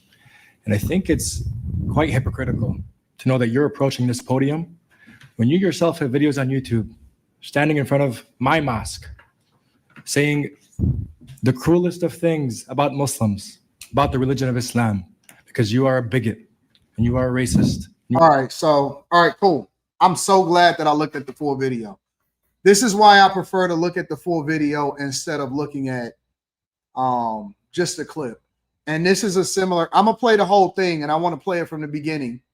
But the reason why I wanted to look at the whole video is because what I see happening on the right from Republicans is nope, hear me out. What I see happening from Republicans, I have to be objective. What I see happening from Republicans is they are not playing the full context of the video. The only thing that they are playing, they didn't play none of the part where he said, you on a YouTube video, you're in front of the mosque, you got a whole YouTube channel where you disrespecting what it is that's happening in front of this. They didn't play none of that. The only thing that I've seen in clips on X, formerly known as Twitter, and the only thing that I've seen on every other reaction video from all of these different people is they taking a clip of it and they putting it out there. They're not playing the whole context of everything that was being said. And I got to call out the bullshit. I got to call out the hypocrisy because they did the same thing to Charlie Kirk. And what they did was a bunch of liberals took a small portion of it. I don't need to know anything about anything. I'm reviewing the video. They took a small portion of it, and that is the talking point that they used in order to emphasize certain things and to try to paint Charlie Kirk as a racist and all of this other stuff. And so I have to be objective. This is lazy journalism. This is propaganda, in my opinion. And I think that we have to get the full context. Now, I may not necessarily agree with them bringing the culture or renaming streets and all of that, but I want to know the full context. And these people are they not cool. That's not good, bro. That's not good. If you're going to do it, if you're going to do review videos, then you got to play it, and you got to play it the right way. You got to get a full context. I may not agree with either one of them. I still may be on the other side, but I got the full context now, though, because context matters. Let me rewind this. I want to see his whole argument again. While you're doing it, his name is up there, and I, spoke at a ceremony celebrating it because he's done a lot for this community. I'm going to look at his YouTube. I think it's quite hypocritical to know that you're approaching this podium when you yourself have videos on YouTube standing in front of my mosque, saying the cruelest of things about Muslims, about the religion of Islam, because you are a bigot and you are a racist and you are an Islamophobe. And although you live here, I want you to know as mayor, you are not welcome here. And the day you move out of the city will be the day that I launch a parade celebrating the fact that you moved out of the city, because you are not somebody who believes in coexistence. You're somebody who tries to preach it, but in fact, you do everything but that. So I just want to put that on the record. I'm going to be honest with you. I don't have a problem with anything that he said. I don't have a problem with what the guy said at the guy that said, I don't like the street. And I don't have a problem with his response. These are two men being very direct with each other. And he said, I don't like you because this is exactly how you've been doing things. And you've been protesting in front of my mosque. You said some wild stuff. And I know you hateful. And so you may not have said it in this particular meeting, but this is what it is that I stand for. Listen, this ain't no different than what they do on every single side. Republicans across the board call out the bullshit and they say, listen, I'm not about to be politically correct. I don't like you. And I'm going to throw a parade when you leave because you don't believe in coexisting with me. Man, listen, I know y'all wanted me to be one way, but I watched the entire video and I need to know what his YouTube channel is. Let me see it. Okay. Mr. Clerk, I know that you're back on the mic. One second. Sir, yes, go ahead. State your name and address. God bless you, man. God bless you, sir. Thank you. Also say that I'm an apostate. I'm going to hell based on the videos that you dropped. So if I were you, I sit silent. Okay. Thank you. We don't want to have any outbursts. Mr. Andrea? I'm sorry. I missed it. All right, Mr. President, we're at our 30 minutes. No, get these last two is supported by Councilman Enos. Extend the time. Betterham? Hello, yeah. I would like to talk about the fact that Mr. Just your name, Oh, please. Yeah, thank sorry, you. I always forget. Okay, Ted Barham, Dearborn resident. Oh, please. Yeah, thank sorry, you. I always forget. Okay, Ted Barham. Ted Barham or Ted Barnum? Is it Ted Barham or Ted Barnum? Somebody, if y'all can find the YouTube channel, then let me know what the YouTube channel is.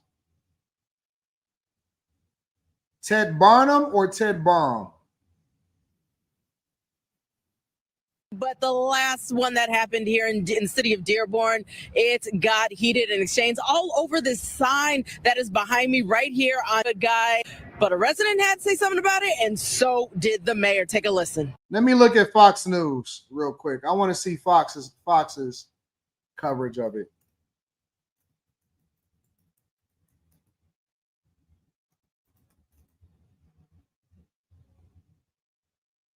Outrage over comments at a city council meeting in Dearborn, Michigan.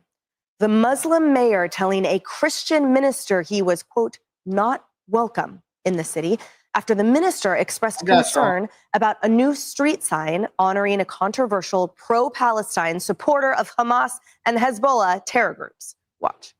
He talks about how the blood of the martyrs, I'm quoting, irrigates the land of Palestine.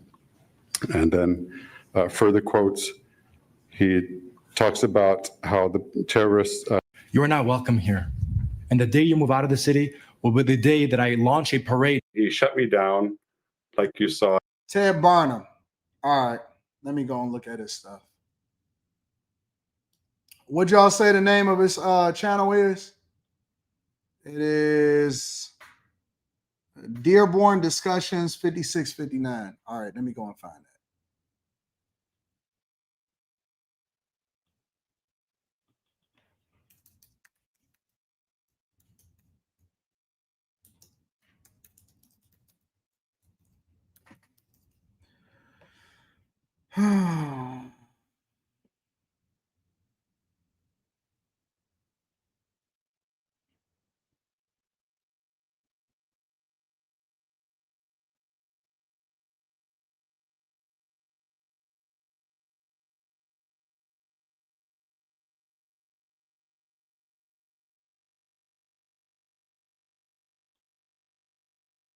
Christians love you as much as they love themselves. Yeah, I feel like some may be negative towards other Muslims around here, but I think for the most part they're pretty positive. Oh, great. Yeah. So you have some Christian friends where you find that they are... I have some Christian. I play on a basketball team and like the majority are Christians. Yeah, they are good. They are friendly. In name of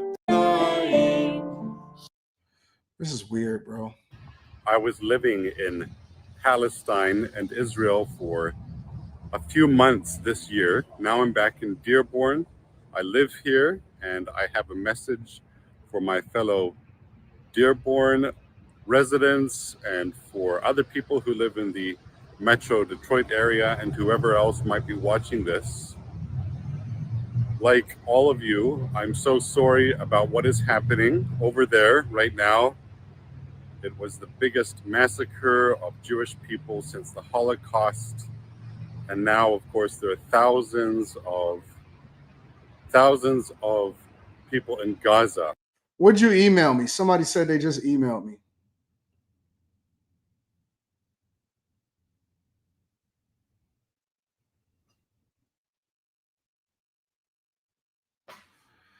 Oh man, I don't feel like doing all of this. This is some stuff that I would have to do separately. Protection.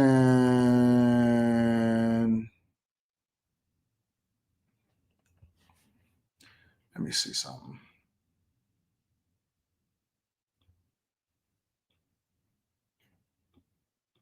He was very angry. He said, "Get out of town," etc. I mean, he spoke for himself, so I don't need to repeat what he said. And I responded by saying, God bless you, Mayor. God bless you, sir. Ari, what grace in that individual. What are your thoughts on this whole thing?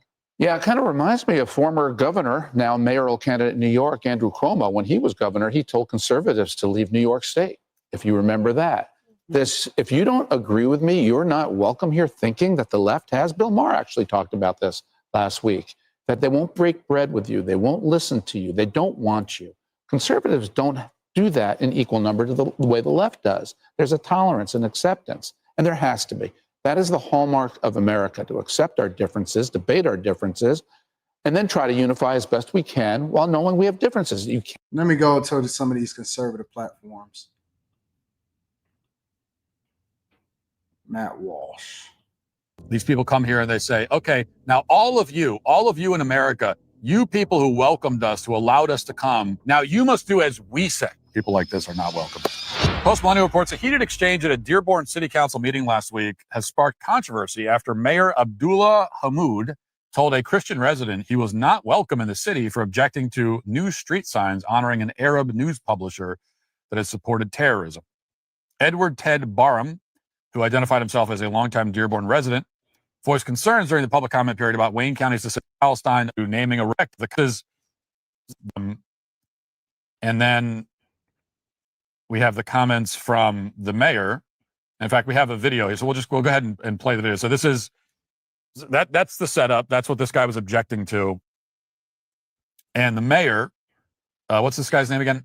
Mayor Abdullah Hammoud had this to say in response. Listen. Hezbollah, bombed the embassy in Beirut, and including many Americans. So I just feel it's quite inappropriate. You are an Islamophobe. And although you live here, I want you to know as mayor, you are not welcome here. See, that's what I don't like again, bro. It's like he didn't even speak that long. He didn't even speak that long to where you couldn't put the full context of what he was saying. And so what they did was they cut out the entire first part of it. And again, I don't really care whether you agree with one guy or you agree with the other guy. What I don't like is that they cut out an entire portion of it in order to try to justify instead of giving the full context. And I like full context. Now, I understand that if you got to make a small clip or whatever, so on and so forth. But again, I think it's irresponsible. I don't like it. And I think that this is the same thing that we was complaining about when it came to correct. I feel you, Megan. Even with the full context, I disagree with the mayor. And that's fair. That's fair. He was not long-winded. He was not long-winded. He didn't even talk for 2 minutes. He didn't even talk for a minute and a half, I don't believe, in his response. The real context is this. The real context is this, is that they know each other. They familiar with each other. They already got beef with each other, and it seemed like they already feel some type of way with each other. And so it's now spilling over into more of it, bro. Come on, man. Listen. Let's say, for example, that one of the big backs that continues to make, videos about me, right? Let's say somebody that I've had that I'm familiar with. I know we ran, I see them doing stuff. They've been disrespecting my chick and all of this stuff on the internet. And then they come up and they say, yes. And, we end up meeting and they say, yes. And I don't visit. And then I call them out for what it is. I say, listen, man, I know you big back. I'm familiar with your work. I seen how disrespectful you was previous to that. And I'm not really feeling you. And so listen, you hateful, you evil, and I don't necessarily care for the way that you go about doing things. And you might be playing nice right now, but you know what? When they get to you, I'ma celebrate the fact that you up out of there. So that's what I'm saying. You gotta get the full, context before you just sit here, because they familiar with each other. And it's not even just what he put on YouTube. It's also probably what they interact with in real life.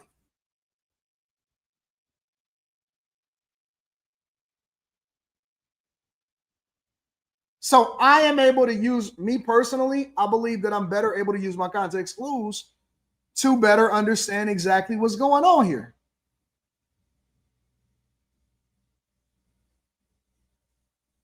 I am better able to use my context clues to better understand what is going on here.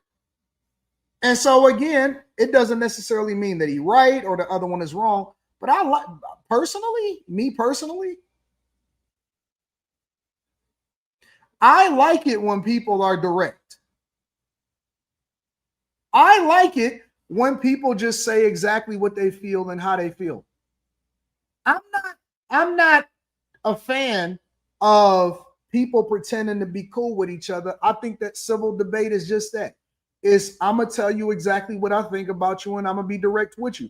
When did we start getting to the point to where men couldn't say exactly what it is that they felt directly to the person, especially when they're standing in front of them to their face? I'm not offended. I'm going to be honest with you, Tia Marie. I don't believe that either one of them is wrong. Look, now y'all getting all extra. The mayor is slandering him. Stop, bro. Stop. Stop. Stop. Stop. Don't do it, bro. Stop it, y'all. Y'all not that sensitive.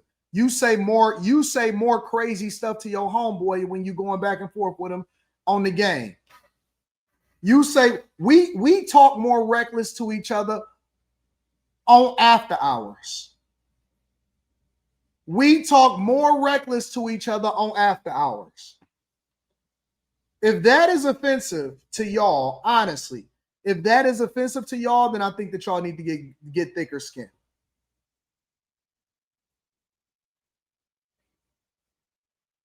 Nemo LA says, this is the mayor. Nigga, have y'all seen what Trump say? And I love Trump. Trump will call a nigga out of his name immediately. Governor Newsom. That he talk about the weight of J.B. Pritzker over in Chicago. Stop, man. Stop. Don't do this, y'all. Don't do this. Because I have to be objective. I'm a conservative. I love Trump, but we going to have to just be real and we going to have to be straight up. That ain't even close to some of the stuff that I done seen said on both sides of the aisle from both blue and red. But he offended him. Stop it. Stop it. We're not going to do that. What's good for the goose is good for the gander. What's good for one side is good for the other side. And we don't have to agree, but at the same time, let's be for real. Let's be for real, man. Y'all not going to sit here and gaslight me today. Not on a Friday. Not on a Friday. Trump told the man, he said, I heard you got kicked out of your family business. And I heard you lost a little bit of weight. It ain't going to help you to win the presidency. I can guarantee you that. He don't give a fuck. Trump don't care. He say what he wants, and I love it. And I love it. I love it when Trump just say exactly what it is when it is. And if I'm going to do it on that side, then I got to be willing to, okay, so he said, I don't necessarily care for you, man. I seen you outside of the mosque. You disrespectful. You don't believe in coexisting. I'm going to celebrate it when you leave. Okay, so what's the problem? Come on, man. We got to stop being so easily offended at everything. Everything ain't, oh my God, I can't believe you said it. Stop, bro. Stop being so easily offended at everything.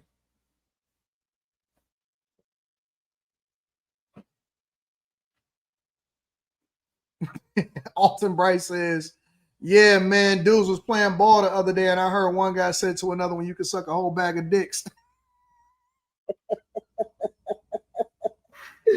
We done been on the court all the time. Dude following you too hard, you get the N1. Check up, nigga. You can't check me, ho. I'm a dog you. I'm going to embarrass you. Hey, ISO. He can't check me. You better switch up. You better switch up. Embarrassing this nigga. We going to send him home. We sending him home right now. I come from a space where it's you ain't, hey, it is what it is, and we gonna leave it on the court. And ain't nobody hurt about it. Ain't nobody tripping about it. We about to go get some holes right afterwards. We gonna have a good time. We probably gonna be talking shit when we play 2K later on tonight when it get dark outside. Y'all must be coming up in the era where everything is soft. Oh my God. You can't check me. I guarantee you. I will put you out the pasture today, right now. You can't check me. I'm all net. No rim. All net, no rim. You can't check me. Seriously. And then when you beat them, get these motherfuckers off the court, man. Who got next? Who got next? No, nigga. Yeah, that's cool, but keep talking on the sideline. That's cool, but keep talking on the sideline. I'm gonna go ahead and keep doing what we do. Get your next three. We running it. Hey, who got next? What's up? What's up? Y'all ready? You got your two? You got your three? You got your all right, come on, let's roll. We going that way this time. We going that way this time. Ain't nobody tripping about it. Ain't nobody offended. Ain't nobody bothered. Everybody wasn't tripping. Now all of a sudden, no, but he's the mayor. Stop it, bro. Stop it. Stop it. Stop it. Stop it. Stop it. Stop it. It ain't we gotta stop being that sensitive, bro. It ain't that, it ain't even about that. Niggas is soft. Soft. That's my opinion of it, anyways. Maybe I'm off. But I gotta be objective, man. I gotta call it for what it is. Make sure y'all hit a like for the algorithm. Because that's what we did every day. Nigga, I know you, what? Oh, you switching up? Hey, y'all better call a switch. Y'all better call a switch. Because he can't check me.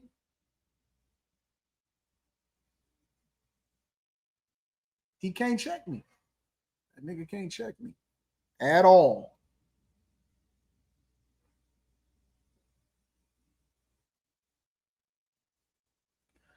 I agree with sister, says Tia Marie. Oh, this beard thing is getting to me. Corey Joe says, peace, AD in chat. The Grays are disrespectful and will not be denied.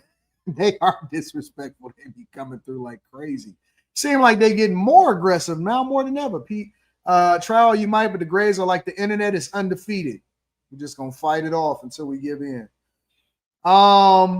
Any new meetup info to celebrate the M?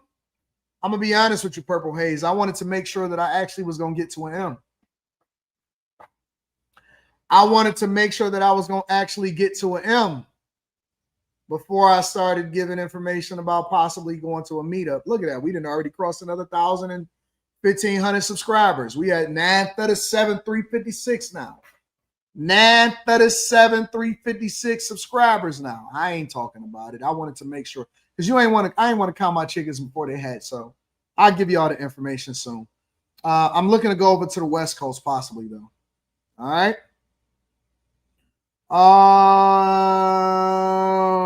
Lex, please, says, when you coming to Chicago, AD? Only if you're gonna show me around. Hey, how come when guys start talking to girls, they voice start getting a little bit deeper? You know what I'm saying? Shout out to your car for letting me know what my work day is looking like today. God bless the chat. Shout out to Lex, please. I don't know when you want me to come to Chicago. Hey, Anton, which type of information will you need for the video editing position, and which skills or experience are most important for the role? I don't know. I just don't want to babysit. I don't want to babysit. That's my biggest thing. I don't want to babysit.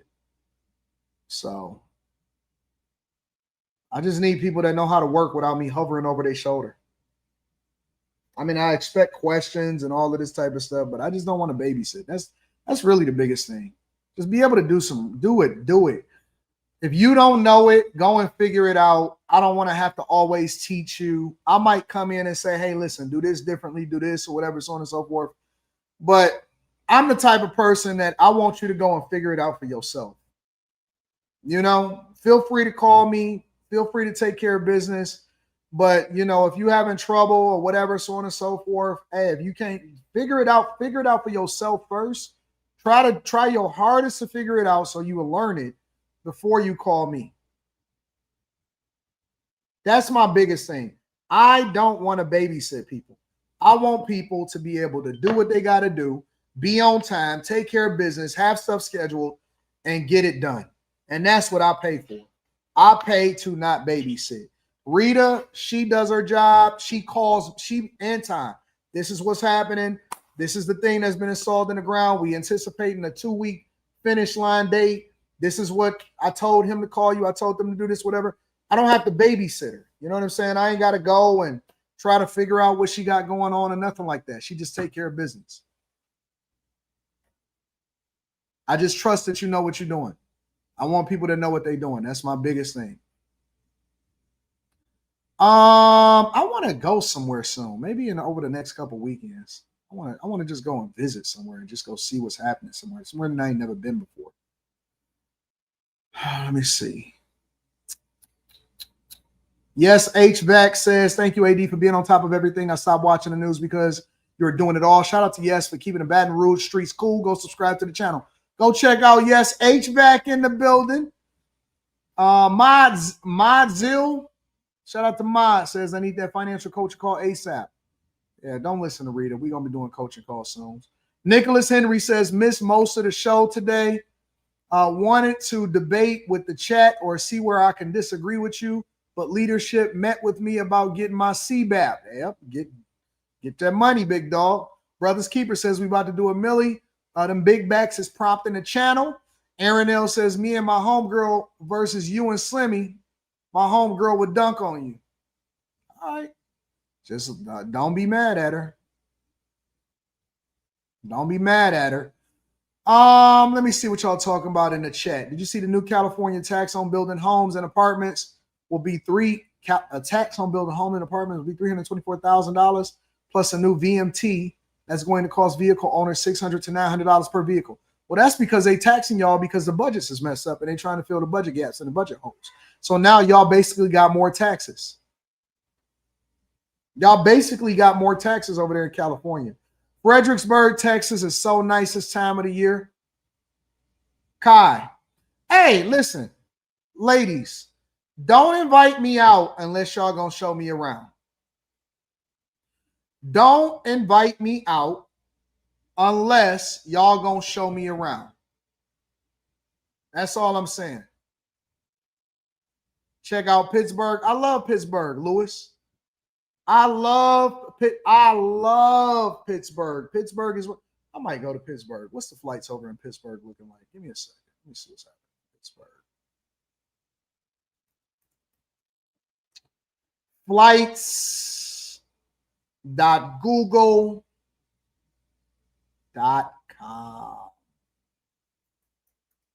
Well, I don't be feeling like driving.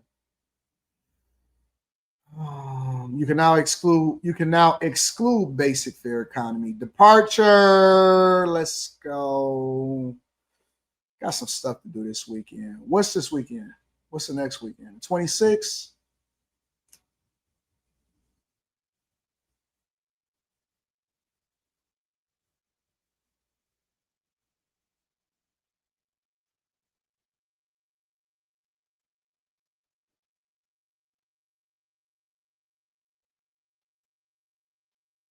First class. I don't want to be there that early. It's only an hour flight. Well,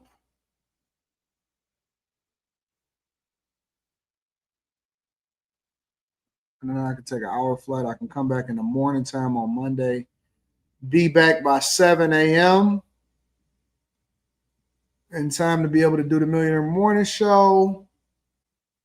Go to first, $650. Okay, cool. All right. Sound like a plan. All right. So I love Pittsburgh. I haven't been to Pittsburgh in a long time.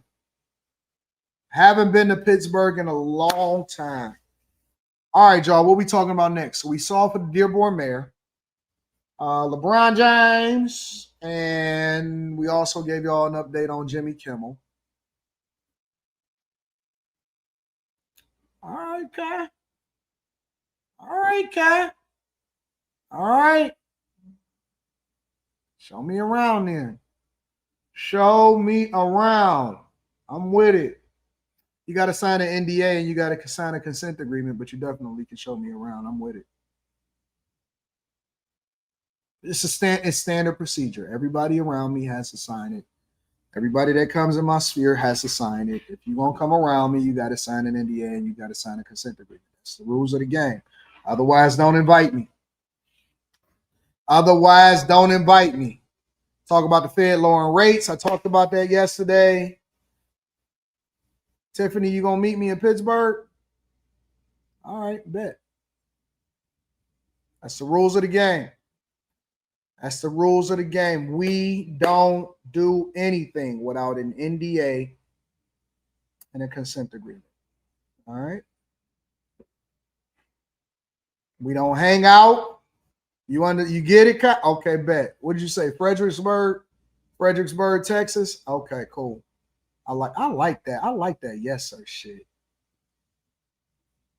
Let me stop talking about this. It's the Millionaire Morning Show. It's a Friday. What we talking about, chat? What we talking about, chat? God, send me a text, man. I mean, DM me, Cat. One Anton Daniels. Let me see. What we got going on around here? Middle Ride, Chicago. Oh, let's go over to Chicago.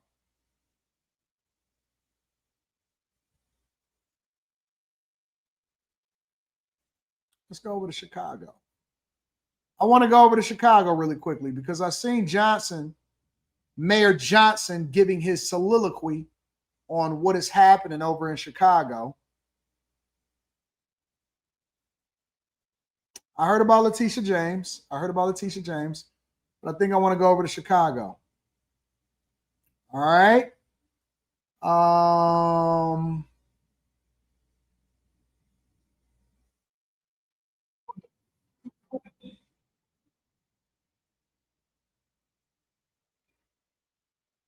A problem in this city for a very long time. Now, my deputy mayor, Gatewood, good paying jobs. They have access to health care, that we can build more affordable housing. That's what I focusing on every single day. And that's the full force of my administration is doing that on a daily basis. Good afternoon. Good afternoon. So following up on your alleged pants on fire moment on WBEZ today with my colleague Prosperity and the ongoing split sentiment as far as sending in troops to federalized military rather to Chicago. The remaining question that has yet to be answered, because y'all keep running from it like I'm Marianne Ahern, is what do you, the Illinois Attorney General, and the governor have to offer in lieu of sending in the National Guard, the 101st Airborne, or what have you, to make Chicagoans feel safe in their communities in real time outside of reported statistics and so on. I think I would. Whoa. Hey, hold on. The person that's asking the question sound a little wild. However, when you start paying attention to the full context of the question, he called the mayor out and he said exactly what's going on. He said, listen, the Trump administration is asking to send in the National Guard to stop all crime up in this mug. What are y'all going to do in lieu of that in order to help the people stop the crime and feel safe, even though y'all underreporting statistics and y'all playing games in front of our faces? I like that question.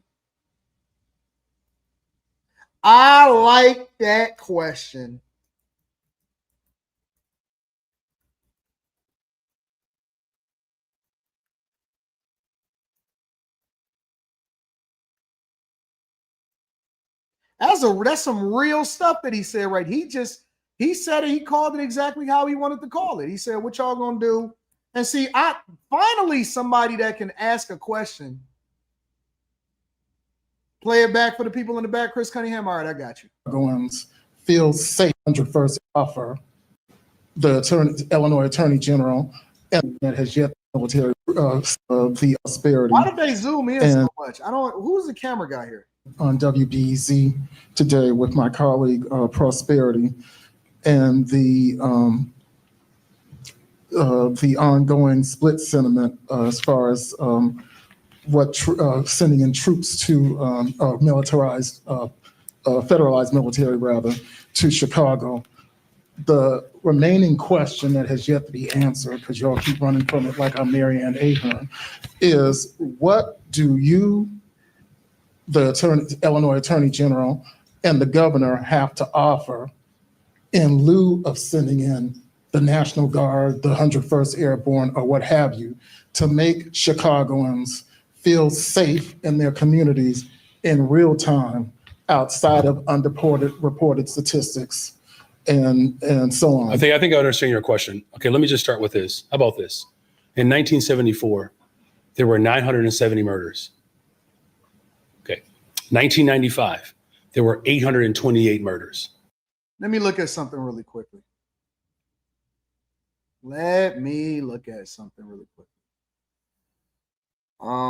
Population.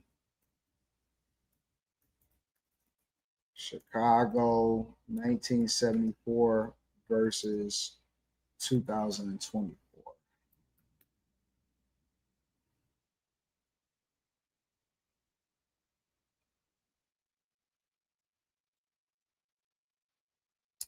So one of the things that's important for us to understand is that it has to be additional context that's added into this. So based off of census data, I love AI because it can expedite the process. Population decreased nearly 19, almost 20% between 1974 and 2024. The city was near the end of a long period of population decline, while 2024 was experiencing modest rebound after another decline. 1974 estimate, you had 3.36 million people. 1980, you had 3 million people. 1974, 3.2 million. 2024, you got 2.7 million people. So that's not that bad. It's not really that bad. All right. But you got 20% less people also. Just want to make sure that we all on the same page here. 2016, 778 murders. 2021, 805 murders. This has been a problem in this city for a very long time. Now, my deputy mayor, Gatewood, this is the topic and the work every single day. Why didn't he answer the underreported crime conversation? Why didn't he answer the underreported crime question?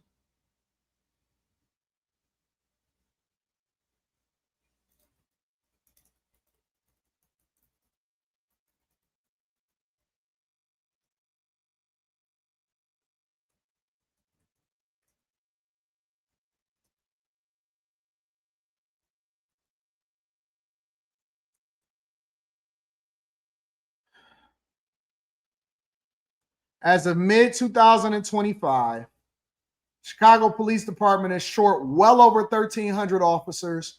Budgetary decisions under Mayor Brandon Johnson can further impact the department's staffing levels. The CPD budget for 2025 included funding for 1,155 vacant officer positions that were not expected to be filled during the fiscal year. A report from May 2025 noted that Chicago's officer shortage was well over 1,300, placing it among other major U.S. cities experiencing significant police staffing deficits.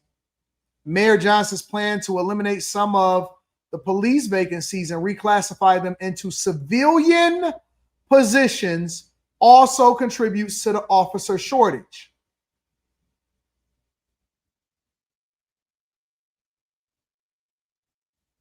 To manage the 2025 budget, the city allocated a portion of the vacant position funds to other areas while preserving some funding for officer vacancies.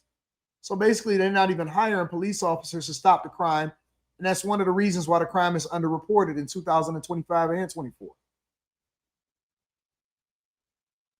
Drive violence down in the city of Chicago.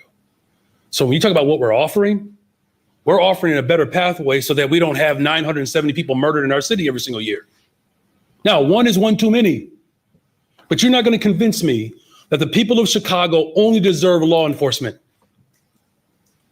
I get so sick and tired of people believing that the only thing that black and brown and poor people get to get in this city are badges. Oh, not the racist argument again. Hey, can we let go racism in 2025 or no? Hey, what is the likelihood that racism is the crux of what we are talking about and what we are having a conversation about in 2030? My question to you guys is this: did we stop the poll already or no?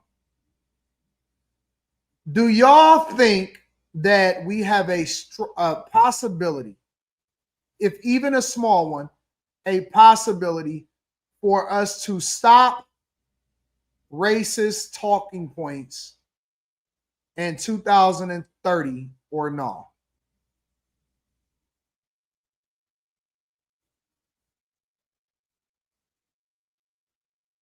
Is it a possibility for us to stop the whole racist narrative in 2030 or no?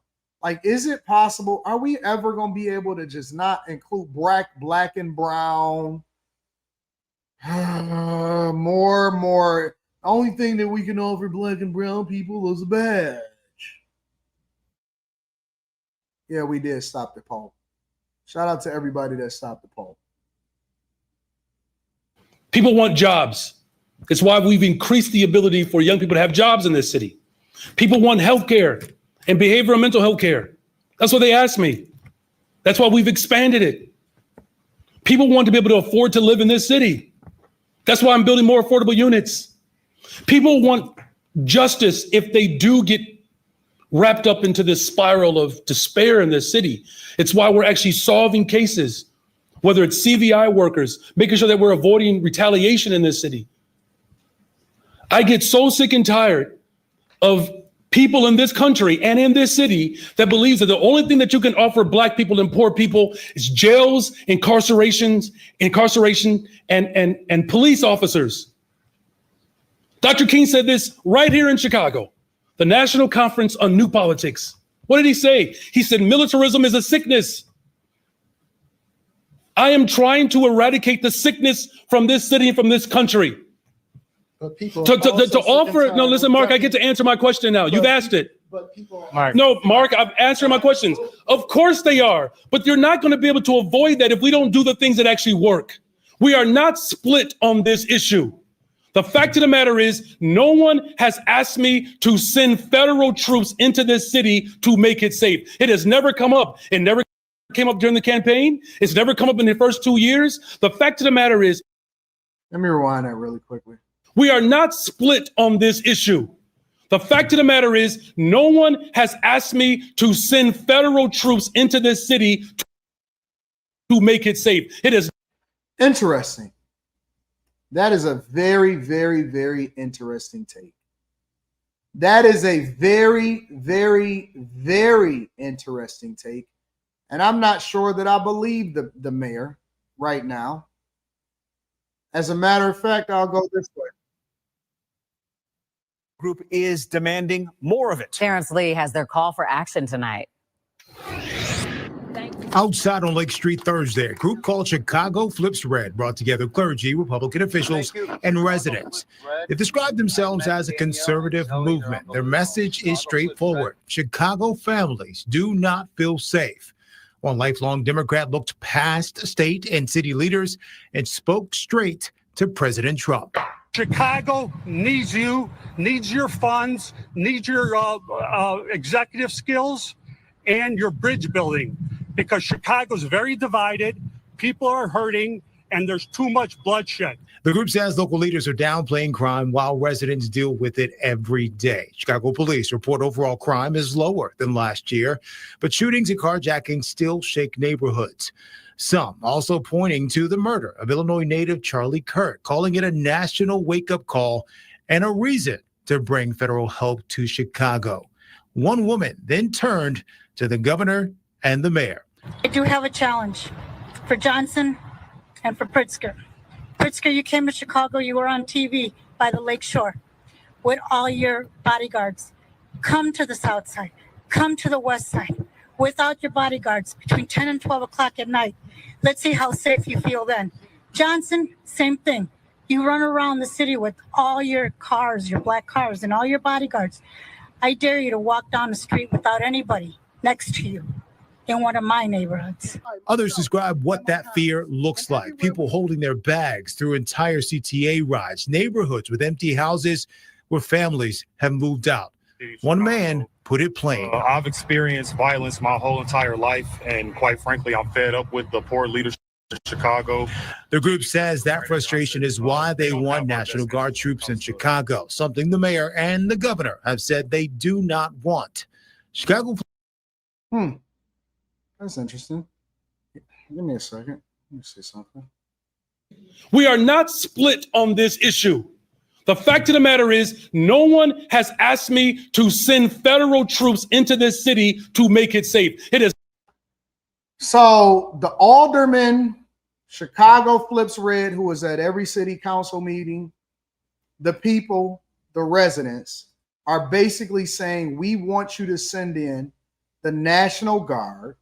And he's sitting here and telling us that no one, I mean, nobody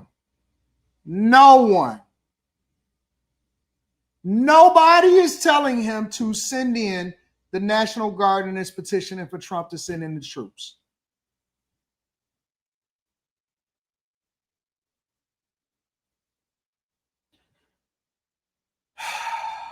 This is too easy, man. This is too, bro. That what I was just showing y'all. Hold on, I want to show you something. This is not even 6 months ago. This is 7 days ago. This is 7 days ago that this came out on the news. This is not 2 months ago. None of that stuff. Chicago Flips Red demands federal action. This was just a week ago.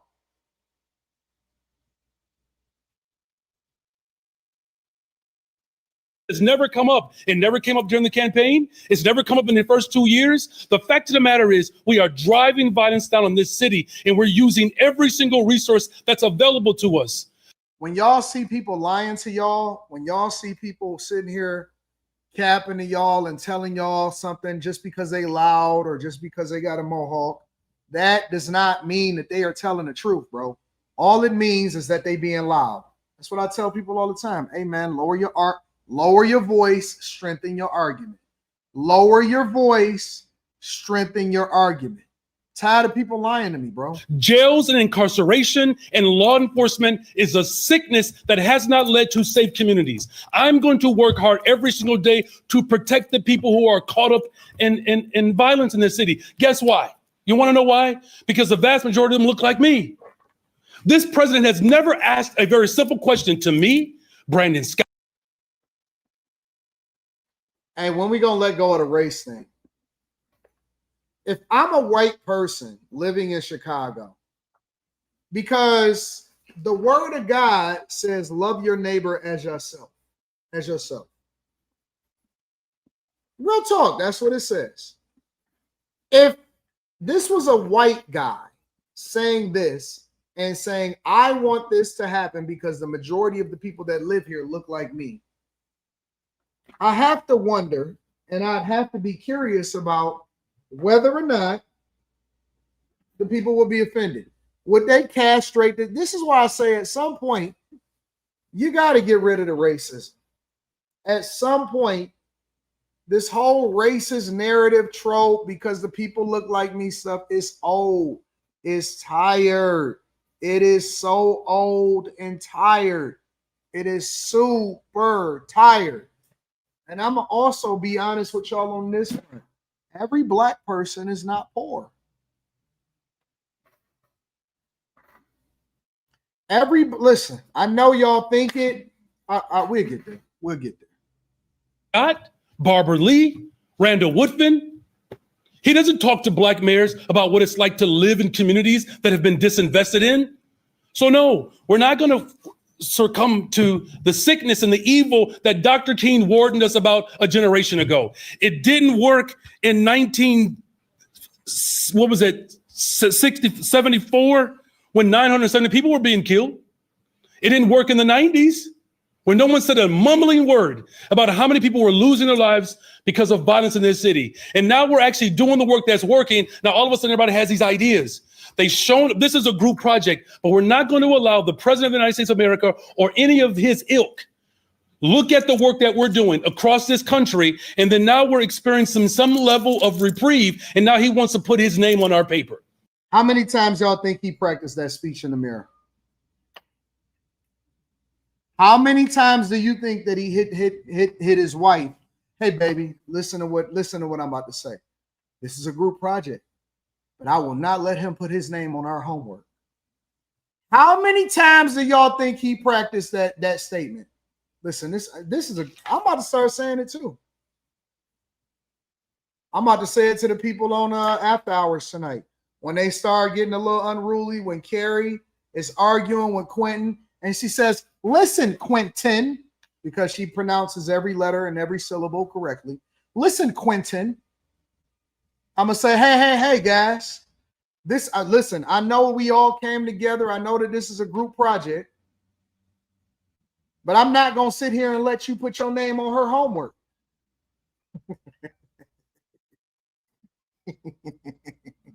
I'm saying it. Oh, no. You're not going to join in and say, let me piggyback off that point and let me expound on it. I need you to give your own thought, because although this is a group project, I'm not going to let you put your name on their homework. You like that? You like that? You like that?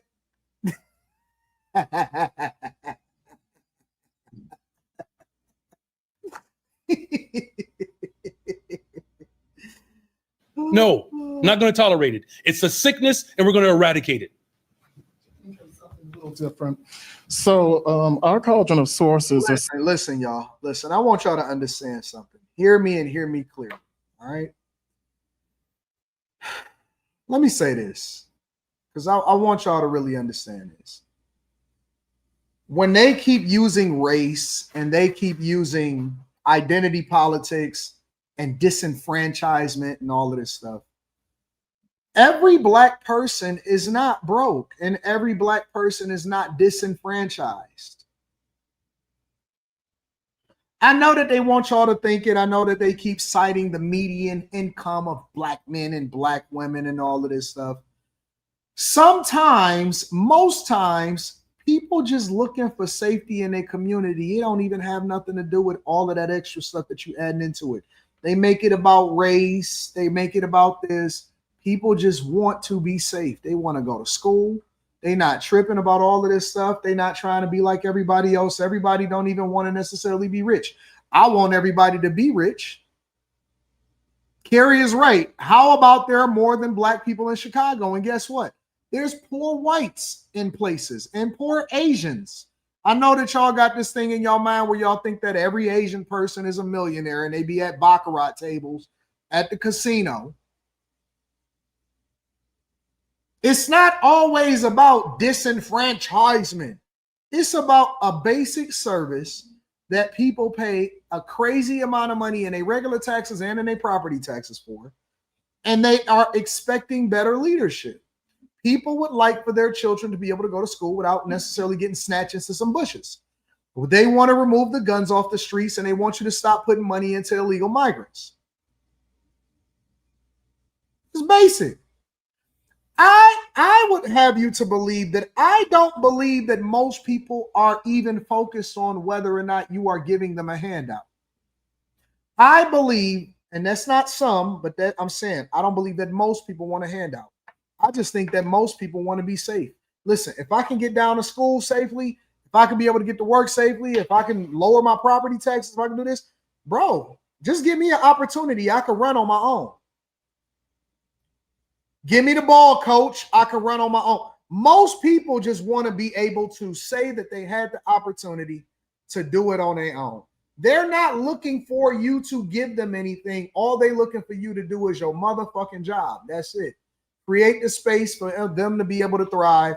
It's a basic opportunity. Most people can live and die with the fact that they failed on their own or they were successful on their own. They can do whatever it is that they want to do. I would have you to believe that there's a small minority of the population that actually cares about somebody giving them a handout. Every black person don't feel like a victim.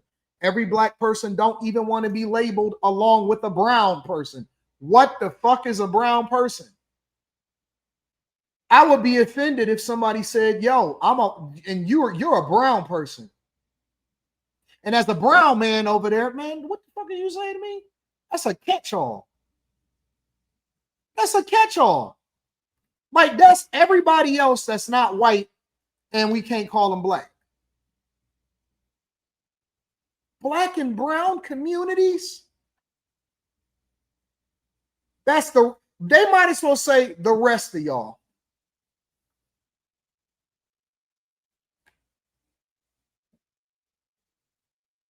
You got black people, and then you got the rest of them.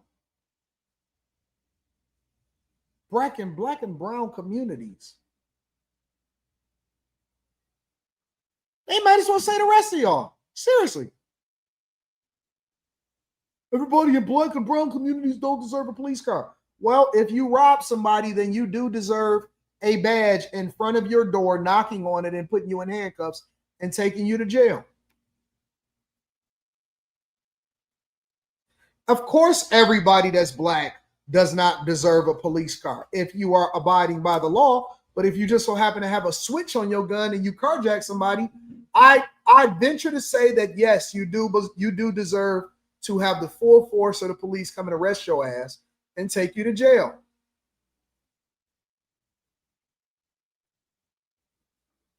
And take you to jail.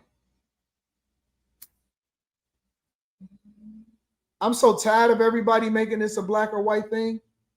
If you great at your job, you great at your job. It don't matter if you black, white, Asian, indifferent. I don't care. I don't care. I don't care if you're a woman or a guy. Hey man, do what the fuck you're supposed to do, and then everybody can go home and get their bread.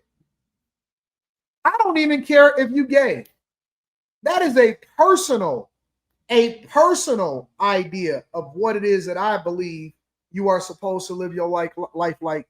But I don't care what you do inside of your own house. Yes, we're going to joke about it because we joke about everything. I'm going to call you a bottom. I'm going to call you a pillow biter because you know, whatever, so on and so forth. But everybody get these jokes. I get jokes on me. You get jokes on you.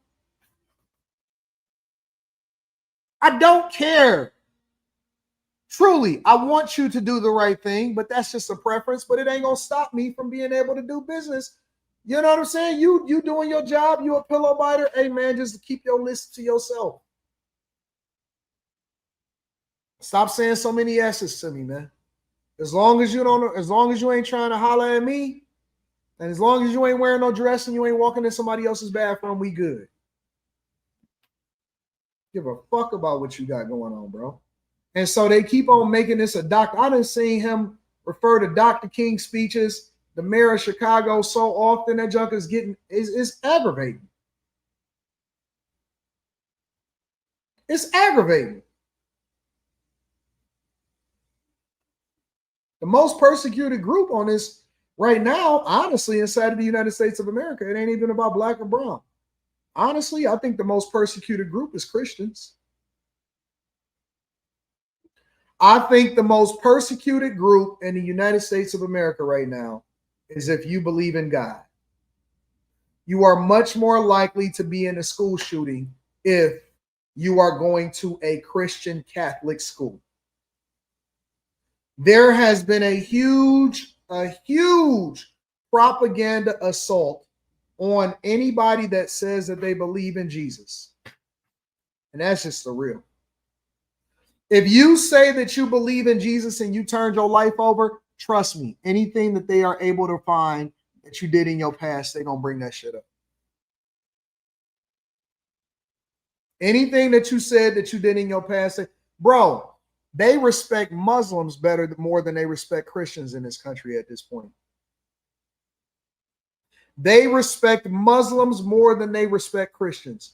Weird is in, but it's going out fast and they don't like it.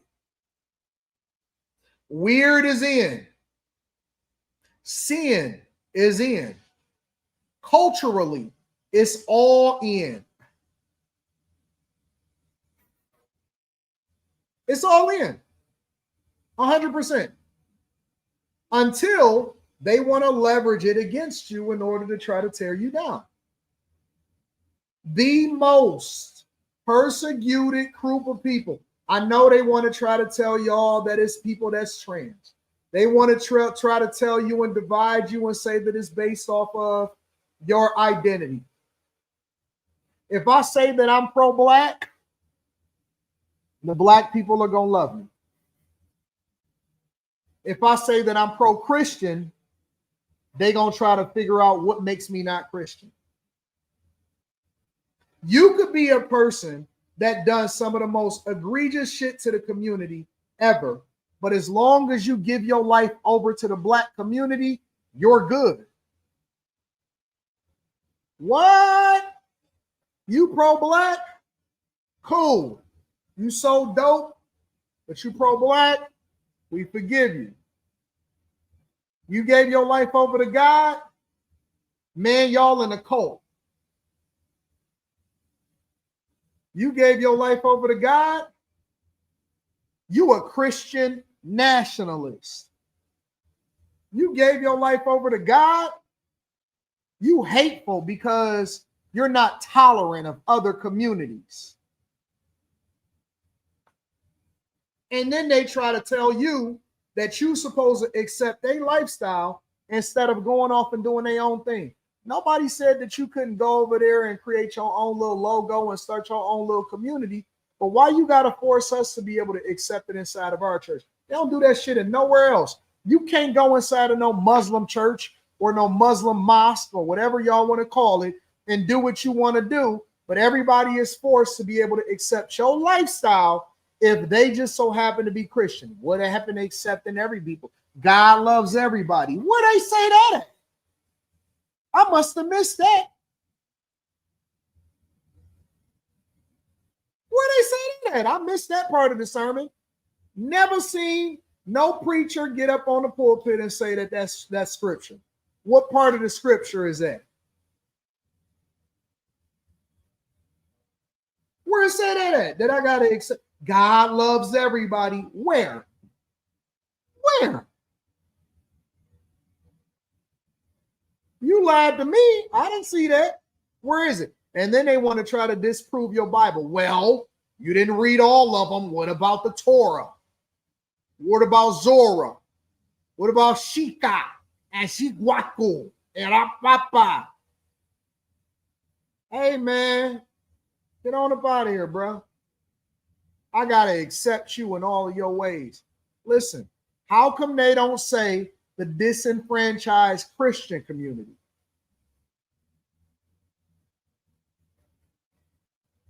How come they don't say the disenfranchised Christian community? Everybody get a check. Everybody get a check. Everybody get a check. Illegal migrants get a check. Black people, they gonna study you. They begging for a check. Everybody begging for a check. But if you say that you're a heterosexual Christian, then they are going to look at you as evil. And that is one of the reasons why Charlie Kirk got killed. Because he was persecuted for righteousness' sakes. And people don't listen. I don't care what anybody think. Charlie Kirk did not get killed because the person was in a trans relationship. Charlie Kirk got killed because he was persecuted for righteousness' sake. Because when he told you the truth about you, your community, how you needed to turn your life over to God, that it was godly for you to have a great household, for you to be a strong father, for you to fix your community. You labeled him a racist, and then you called him a nationalist. Because they never want to say that you died for God. They want to try to muddy your name. They want to try to kill you. And that's why it's important for us to have these conversations.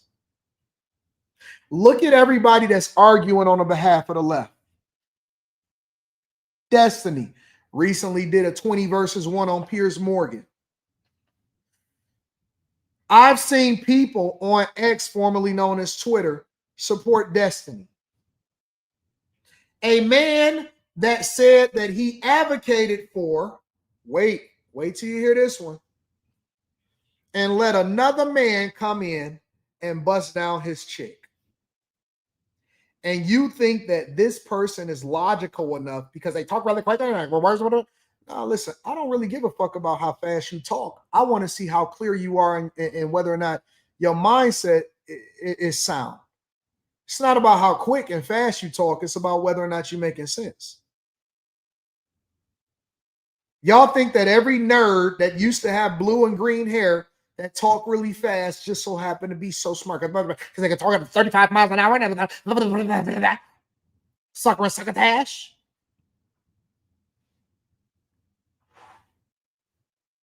I'm not impressed.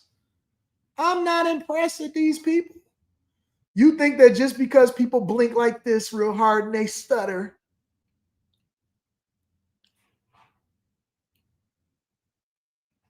because they got a lot of degrees and they went to college, they got a PhD, but they can't even figure out how to feed their family because they broke a lot of times. Everybody keep asking me, would you debate this person? Would you debate that person? No, for what? I don't debate people no more. I create content on platforms with other people, and I like to make it exciting, and I like to take the opposing view sometimes because I don't want us to be able to have conversations not in good faith in an echo chamber. So sometimes I'm going to be honest with y'all. A lot of times I actually like to bite the bullet. And what I'll do is I'll see everybody trending in a certain direction, and I'll say, all right, Anton, I know the chat gonna hate you. I know that they're gonna say, Anton, I don't believe it. They killed you, but I got to take the opposing position. And so I'll take the other side and I'll argue it just so I can try to make the conversation interesting because I want people to start thinking. And I think it makes you sharper.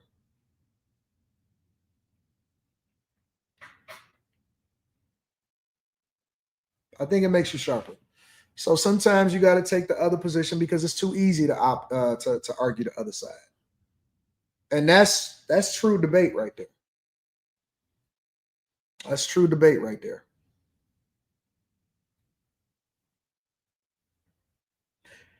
If you can't argue the other side, but then at the same time you're worried about whether or not people are going to be mad at you, and that's a problem. Kevin King says he almost slipped up and said bite pillow. You ain't never going to ever. Listen, it ain't nothing to slip up on. I didn't want to say bite the bullet, to be honest with you. I think that saying bite the bullet is 10 times worse than saying bite the pillow, because that means you dead. I actually caught myself because I didn't want to put that on myself. I didn't want to put death on myself. So I wanted to catch it and try to remix it, but it wasn't no way to remix saying bite the bullet, because that's just the term that they use to describe what I was talking about. I don't like to wish death on myself, so I kind of caught myself like bite the bullet, fuck it. So you're not even using your real name. I'm afraid to lose the debate. You're not even using listen, the only thing I'm afraid of is losing money. I don't give a fuck about no debate. Only thing I'm afraid of is losing money.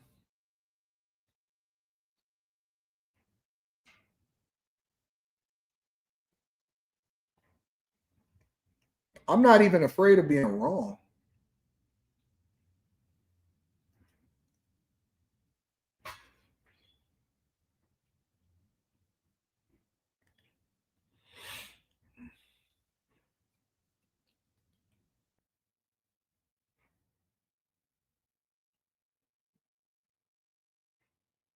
Both of them is wrong, Rod, on politics. I just don't like to wish death on myself. You know what I'm saying? I don't like to wish death on myself. Anyways, let me read some of these super chats. What up, Lex? Say yes, sir. I like that, right? Anton just wanted to say, I've been following your content for a minute. It's been a breath of fresh air, says Real TV. Keep up the outstanding work and salute. Thank you. I want to go to the new Apple store that's opening up down here. Aaron L says, a large chunk of Southside Chicago looked the same as it did 20 to 30 years ago. None of the mayors really cared, no investment at all. Manny Plays PC says they'll use the racism card to the end of time. Corey P says he want a personal text message or phone call from Trump. Jay Ben says, yikes, Enrique in trouble tonight. I'm gonna tell Carrie she can't use Enrique for one day. I'm gonna see what she says. I already owe Carrie $100 for showing up on time yesterday. I ain't like that. I ain't like that at all. Mr. Youngblood City says Carrie using 97 syllables to pronounce Quentin's last name. Quentin's name is crazy. I thought I was the only one that realized that. No, Carrie just speaks really well. Lex Please says, 80, did you see the video of the female police officer in Chicago getting followed home and shot at in her garage? No, send it to me. I only want to be identified as a Christian and American. F the race war. Every race has helped me at some point. I agree. George Floyd says you're just afraid to lose a debate. Toya S says circling back in 2 weeks for that dapper Dolphin Silver Fox swag reveal. Oh my. Let them Grays have their way. Happy Friday to you, fam. Handsome. Okay, so you might get what you want, Toya. You see how women know how to talk to you to get you to prompt you to do what you're going to do?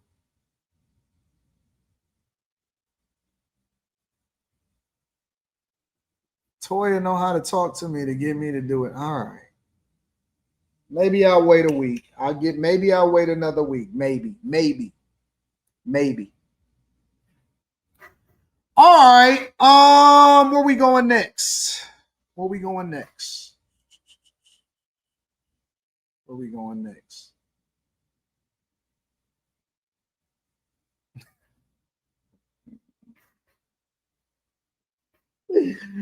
Why is Carrie keeping track? Why is she keeping track? Talking about, hey, do you do owe me in addition to the increase you give each month? Oh. Why is she keeping track? Oh my gosh. Oh my goodness. Where we going next, y'all? What we talking about next? That's a fact, Christopher Chapman.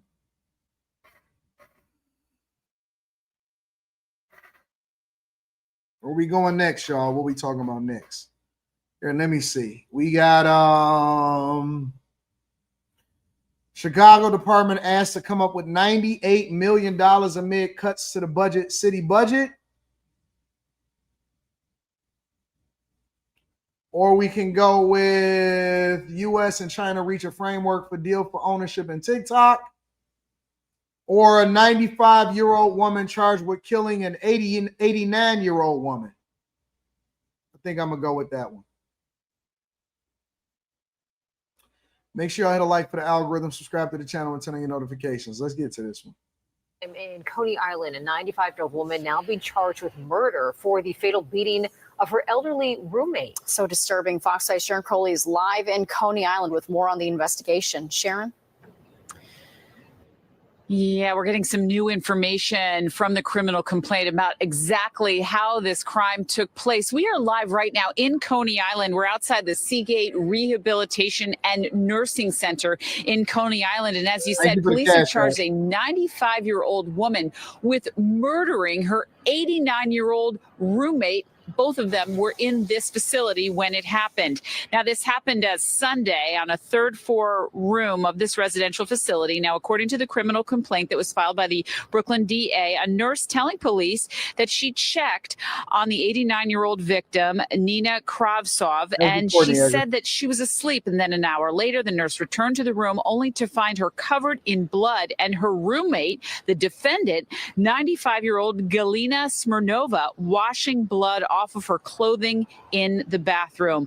Now, the criminal complaint reads in part that the victim, Nina Kravtsov, was lying in her bed, non-responsive, covered in blood with a gash mark about her face. And further, the witness saying that the defendant was in the bathroom that is inside the patient room and observed that the defendant's hospital gown was bloody and the defendant had blood on her legs, and the defendant was also washing her hands in the bathroom sink. I spoke with families who have relatives in this care facility a short time ago. You can imagine they were shocked. I was terrified. I didn't know what to think, actually. And it's like the first thing I did was call to make sure my mom was okay and that nobody else got hurt. And then I came to visit her today. I heard about accident. That's it. That somebody killed somebody. What did you think? It's terrible. Terrible. And I came to see my wife at 2 o'clock in the afternoon, 2:30. She explained to me, like what happened. I just said to she, yeah, I see everything in the news. That's crazy. And court documents showing that investigators may be looking at the pedals of the wheelchair as a possible murder weapon. Imagine that you live your whole life. Imagine that you live your whole life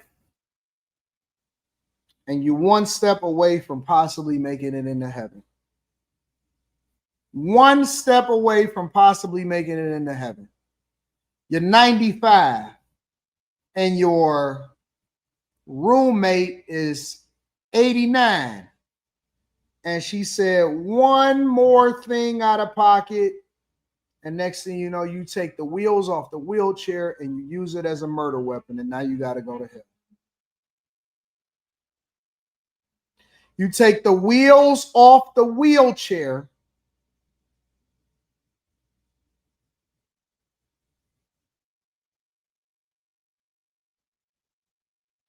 And now you got to go to hell. That's crazy, bro.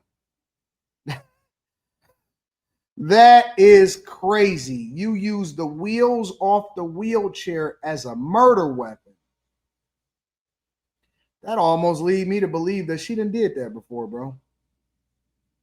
It almost give me the idea that she possibly done did this before. This can't be her first time. See, this is what I'm saying, man. Y'all be thinking that these old people,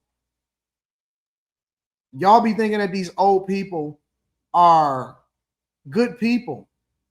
Just because you old don't make you a good person. Just because you're old does not mean that you are a good person. There are some old people that are demons.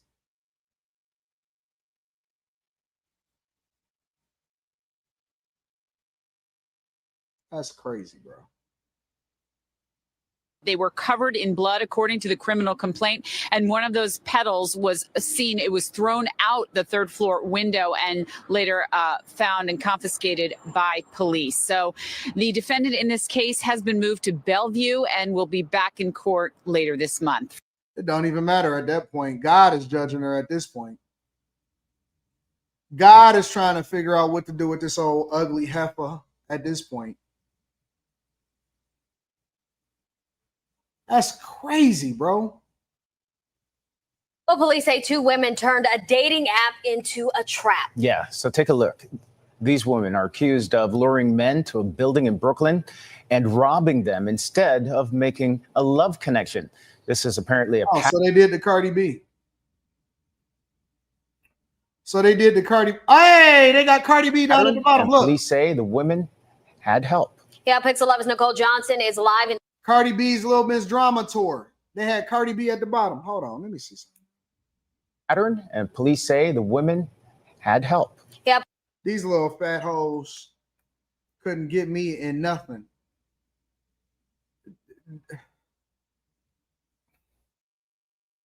Let me tell you something, bro. This is why guys don't report it, because they knew that they was never supposed to be in this situation in the first place. This is why men don't report crimes, because they was never supposed to be in a situation in the first place. These little fat backs. Because guys don't report crimes because they scared of reporting a crime. Guys don't report crime because they knew they shouldn't have been with that little fat back in the first place. Ain't no way in hell this woman gonna ever get me to come back to her place. Where?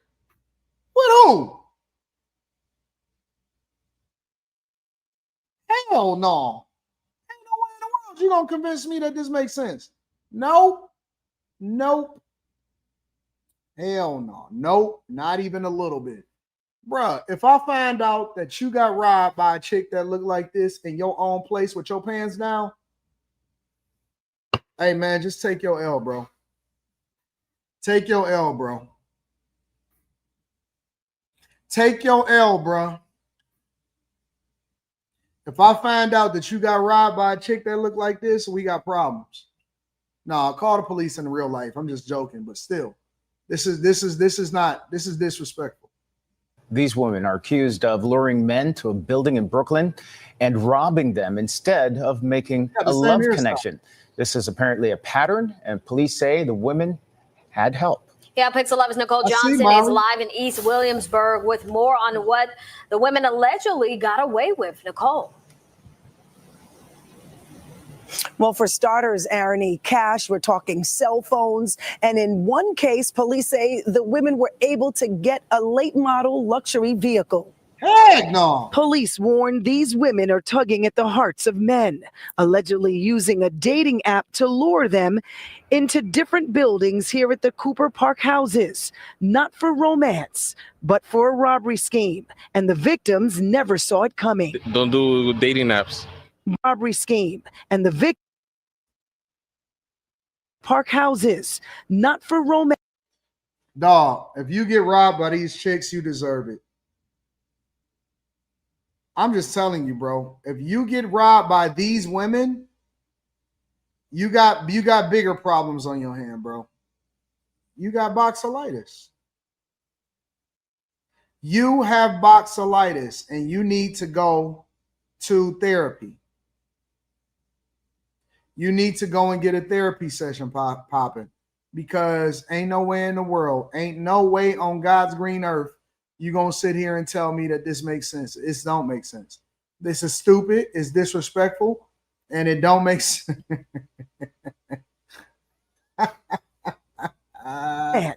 But for a robbery scheme, and the victims never saw it coming. Don't do dating apps. But the two victims in two separate incidents did. And they going into them park houses. You know how you know that it's one of them houses? Don't do dating apps. But the two... Look at that, man. That's the projects, dog. Yeah, that's the projects. You met a chick in the projects from a dating app? You was a fool.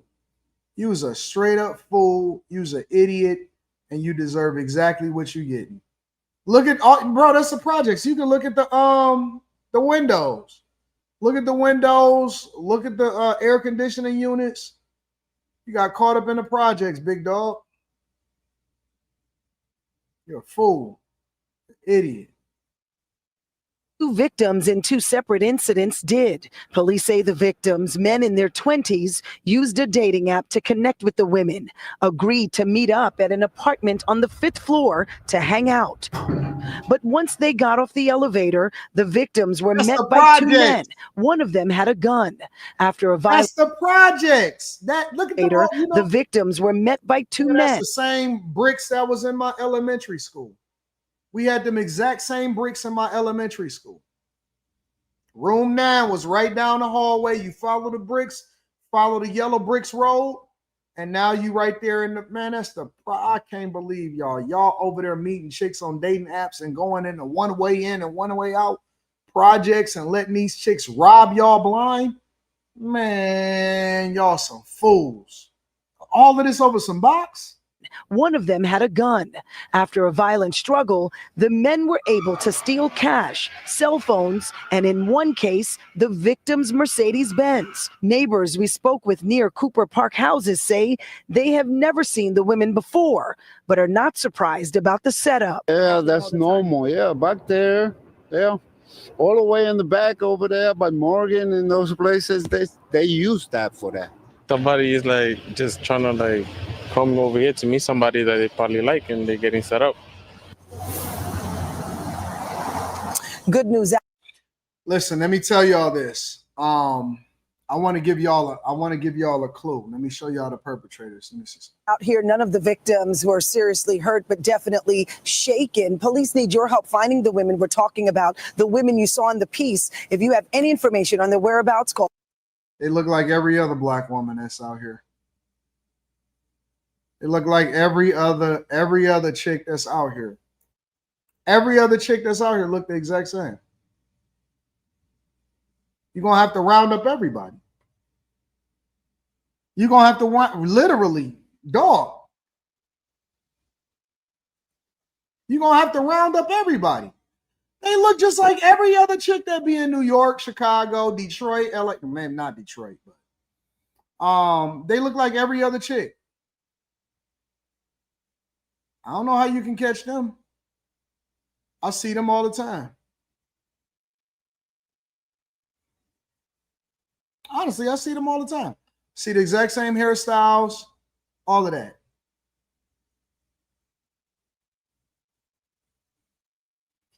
I'm going to tell y'all this, guys. Listen. If you link up with a chick and you get on a dating app or she hits you up on Instagram and she say, yo, come over here. She give you the address. You never been over there before. Nothing like that, right? You could be tempted to head over there. You're going to pull up and everything in you, all of your spidey senses, everything that's around you is going to say, hey, family, this is not a go.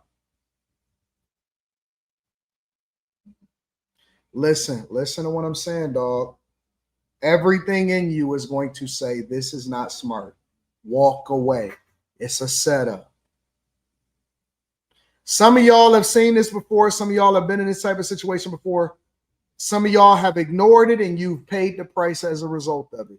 It happens all the time.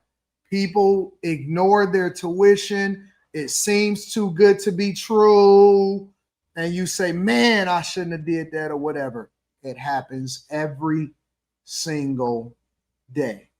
People ignore their better judgment, and they just got to see it through. That could be even with the people that you decide that you want to sleep with.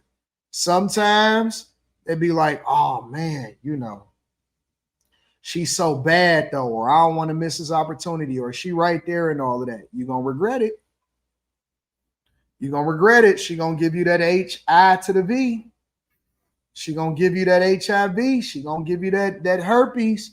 It's going to be something that you can't cure. One night of pleasure going to lead to a lifetime of misery. One night of pleasure is going to lead to a lifetime of misery. Listen, I know I troll and I say, a lot of different stuff because, it's all entertainment. But the fact of the matter is, my rap sheet is negative. And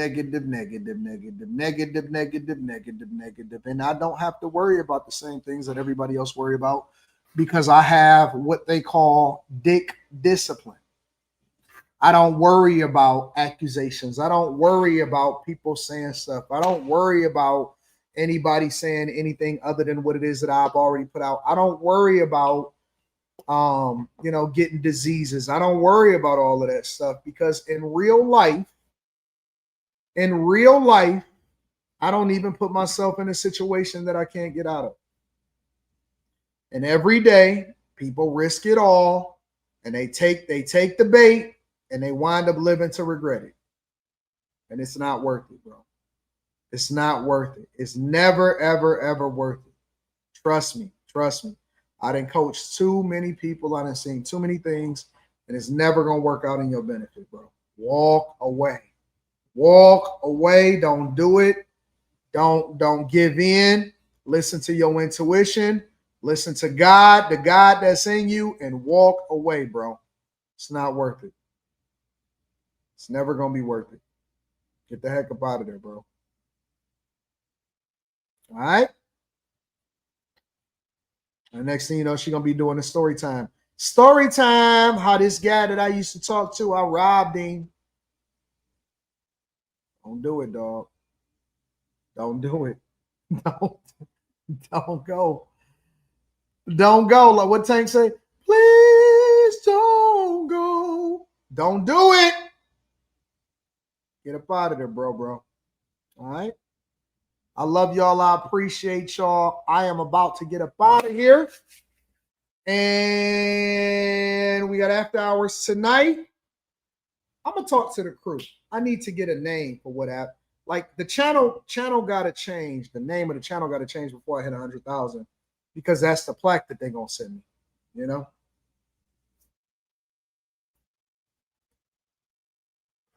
That's the plaque that they're gonna send me. And so I gotta change the name of the channel.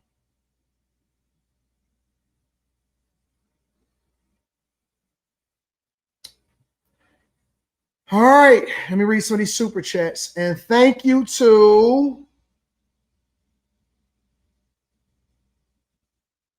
my dog, Courtney Yeager Show says, can't wait to talk to you about the Courtney Yeager Show. Shout out to my dog, Courtney Yeager. I appreciate y'all. Carrington Love Jr. says, I swear that fast talking don't entice me. Hilarious. You flying in straight on EL on a gasoline plane, Anton. Jay Thomas says, Anton try to get an interview with Chad O. Jackson. He has some good stuff. Who is Chad O. Jackson? I haven't heard of Chad O. Jackson. I haven't heard of him. I'm guessing he's a good person. AJ Wise says, houses or homes, and the name is public housing. Executive Suite Emily says, notorious pudding and muffin out here in the streets putting in work. Never meet girls in the projects. It's a rule. New faces get robbed. Always Sunny says, thank you for the words of wisdom. I wish I knew you 10 years ago. You know me now. You know me now. Make sure y'all tap into the Patreon. Link is in the description. Rewatch the live stream that we did on Wednesday on Block Club. It was a chock full of information, opportunity for y'all to run it up. All right. I love y'all. I appreciate y'all. Get money. Don't get distracted. Run up a bag. Don't let nobody knock you off your square. And leverage. Here's the key. Leverage what anybody is doing that you think is negative to continue to be successful and turn it into a positive. All right. Capitalize. When they come over, make sure you convert them and make sure that they subscribe. I love y'all. Hey, hold on. Before we go, give me some names, y'all. What should I name the After Hours channel? Because the After Hours show is going to be After Hours. And then you got the Q show. Hey, Q. Can y'all give me some names? Can y'all help me out a little bit?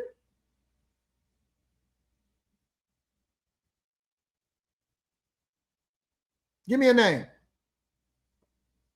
Just get my brain running. Room 9? I do like Room 9. I do like Room 9.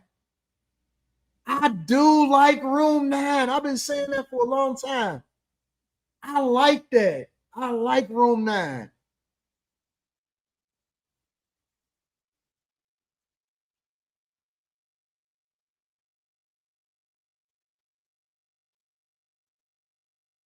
I like Room 9, bro.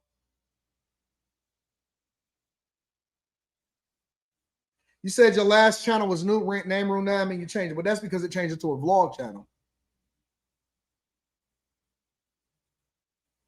Room 9 would look great on a plaque, man.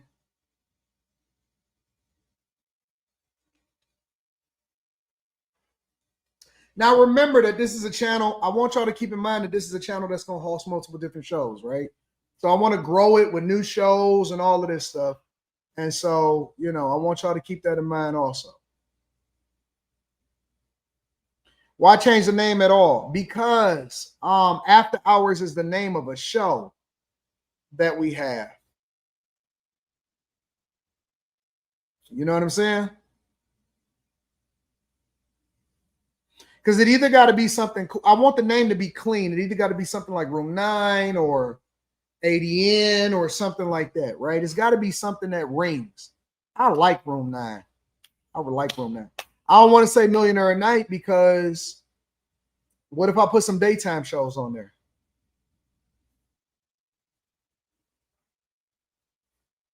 I like AU.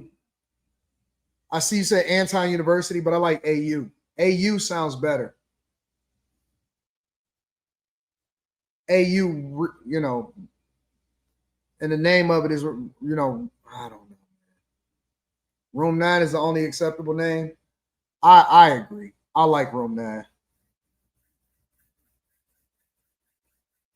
Room 9, I think that's what it's going to be, y'all. I think that's what it is. I think that's the play. I think that's the play.